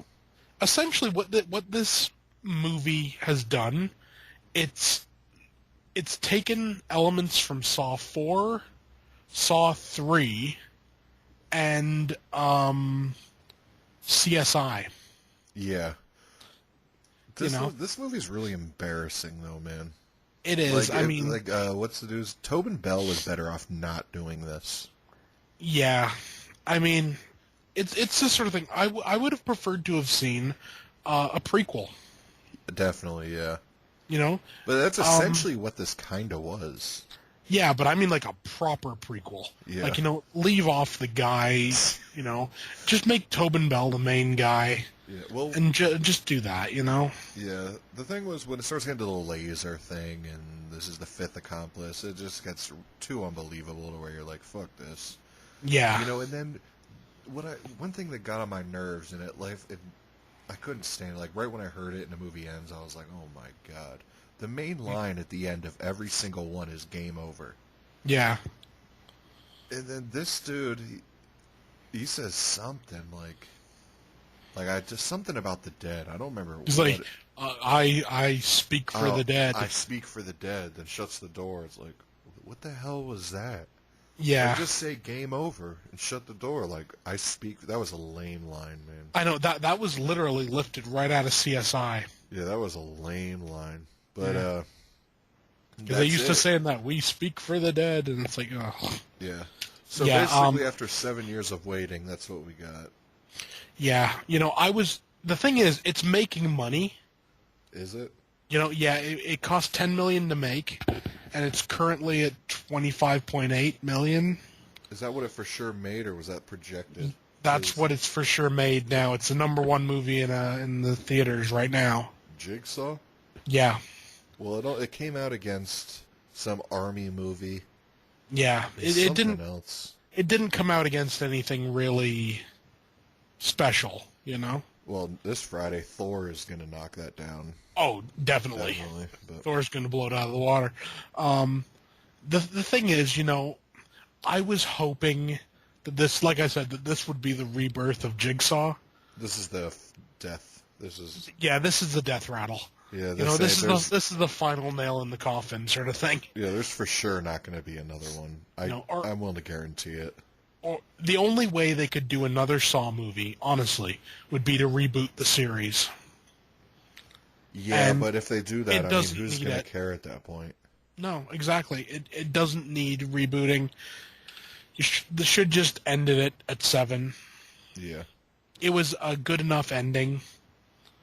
You see, honestly, though, this movie could have been redeemed with one scene. And that scene would have been right at the very end that, like, Hoffman hobbles out. Yeah, I was hoping that to he's see cut off his leg. He cut off his own foot and he got out and everything. And this guy is his, like, apprentice, if you will. Yeah, I was hoping for a cameo by either Cary Elwes or Hoffman. Yeah. It's the sort of thing, it would have fixed pretty much everything. Yeah. It would have made this guy like a new, like accomplice, if you will. Yeah. Not some guy that's been there from the beginning and everything that we've just never heard about till now. Yeah. And then there's a stupid thing. Since when has Jigsaw had like a nephew? Yeah, that was stupid, man. That was. I mean, it's said in the first movie, like patient. They didn't even have to add that. Cancer guy that he has no family or anything. It's like, well, obviously he had a sister or a brother to have given him a nephew. And like, what about Jill? Yeah, you know what? Honestly, it was kind of a waste. Yeah, this movie it was bad. And the guys that directed it, the Spierig brothers, I mean, they have had an Have they interesting... done anything else? They did The Big Picture, which was a short film or whatever. They did Undead in 2003. That was pretty good. They did Daybreakers in 2009. Oh, I remember that. Predestination in 2014. I can't even remember. I don't even know what that was. Jigsaw in 2017, and next year they're doing Winchester, the house that ghosts built. Oh my god. I was actually somewhat excited for that movie. Well, that's kind of an original story, so that might be half decent. I don't know, because I mean, Undead was really good. Yeah. And Daybreakers was pretty good. It was, it wasn't horrible. Let's say that. Yeah. I can't even remember Predestination. I really can't. I'm bringing it up now, trying to figure out what it is. I have no idea. It's a 2014 Australian science fiction thriller. Yeah, never heard of that. Has Ethan Hawke in it. Yeah, I've never heard of that. Me neither. So, to bring back an iconic series, you need a good director. Yeah. And I think this was just kind of beyond these guys. Yeah. You know, Yeah, this was like should have been like a Sci-Fi Channel original movie or something. yeah. Essentially, what this feels like to me, you remember when Saw first came out and all those like fake Saw movies started coming out? Yeah. Like it feels like one of those. Yeah, definitely. It feels like a poor bootleg of the Saw series. Yeah. Yeah, it's a shame. So what would you give Saw or Jigsaw scale 1 to 10? I'm gonna give it a 4. Yeah, I'm right there. It was mediocre, average. I Yeah. walked out of the theater saying, I remember walking out of the theater being like, that was definitely the worst one out of the whole franchise. Oh yeah. But Well, it's a tie between like 3. You know what I mean? yeah. I came home after seeing that, and I said to my parents, I was like, well, that's a movie I've seen. Yeah. Are they familiar with the Saw franchise? They know what it is, but they're not fans or anything. Yeah. But Parents wouldn't be. yeah, no, it was just it was there. Yeah. Yeah. I think we'd have probably been better off without it. Yeah, definitely. Especially after 7 years. I mean. Yeah. I mean, like I said, there are plenty of really good directors, I think, that could have done a lot with a Saw. Yeah. With a Saw, like, sequel, But I think, these Spierig brothers, they're better at original stuff, Yeah. They just weren't the right fit. Honestly, who would have been great for this? They'd never give it to him. But who would have been perfect for this? Would have been Stephen Biro. Oh, yeah. From Unearthed the American Films. Guinea Pigs or whatever. Yeah. Like give it to him. Let's see what he would do. Give him free reign. Yeah. You Yeah, know? that'd be badass. I mean, we've seen what he can do just with like a bunch of like essentially garden tools. Yeah. Let's see what he could do with A big budget with traps. and like John Kramer level traps, Yeah, that'd be badass. It would, But unfortunately, I think this is the end. Yeah, definitely. Or if any more come out, they're going to be straight to video. Or Sci-Fi Channel or something. Yeah. I don't see any more getting made. Yeah. Yeah. So guys, that was our pretty much retrospective of the Saw franchise. I gotta say, I'm really glad they're all over. So am I. Even just talking about them, I'm starting to get a headache. Even just thinking about everybody in it. Yeah. There's so much crossover and everything, and I give this it happened props in this. for that. But 8 movies is too many to be crossing over like that. Yeah. If it was like ended at 3, it would have been cool and clever. But after this many, it's too much. Yeah. Honestly, I would have ended the series at 4. Yeah. It told all of John Kramer's story. Yeah. We didn't really need any more. Yeah. So, now that we've done that, I'm thinking next weekend we'll want to record our Real Gore releasing episode. Oh, yeah, I'm looking forward to that. Yeah, so our next episode will be for Real Gore releasing label, released 4 movies. Orphan Killer, Masks, Violent Shit, and The Curse of Dr. Wolfenstein. Yep. So we're going to watch those, review them, and hopefully there's some better news comes out this week. It should, since Halloween's done. That should be kicking off some more news or whatever. Yeah, definitely. So we'll bring that to you. And then at some point this week for sure, we're going to do a commentary, like our first Tumbling podcast commentary. Yeah. For Adam Green's Hatchet. Yep. I'm assuming you're still down for that. Definitely. I'm so looking forward to that. I've been waiting for a reason. I want to start a series where we do commentaries and stuff, Yeah. And I figured for like our very first inaugural commentary, might as well do Hatchet because some of the best commentaries I've heard are fan commentaries from Adam Green. Yeah. You know, he had. I think he has one on Friday the 13th, Part 6. That's cool. So, anyways, but he does a lot of fan commentary, so it'd be cool. You know, there's a lot of stuff I know about it, a lot of cool stuff. You know. Yeah. So that'll be fun. So at some point this week we'll do that. We'll post on the Facebook. Yeah. What night we're doing that. But yeah, that's basically it. So next week we'll be coming at you with the Real Gore collection. Oh yeah. All right, guys. This is Corey's Crypt. This is BDG Reviews. Peace. Peace.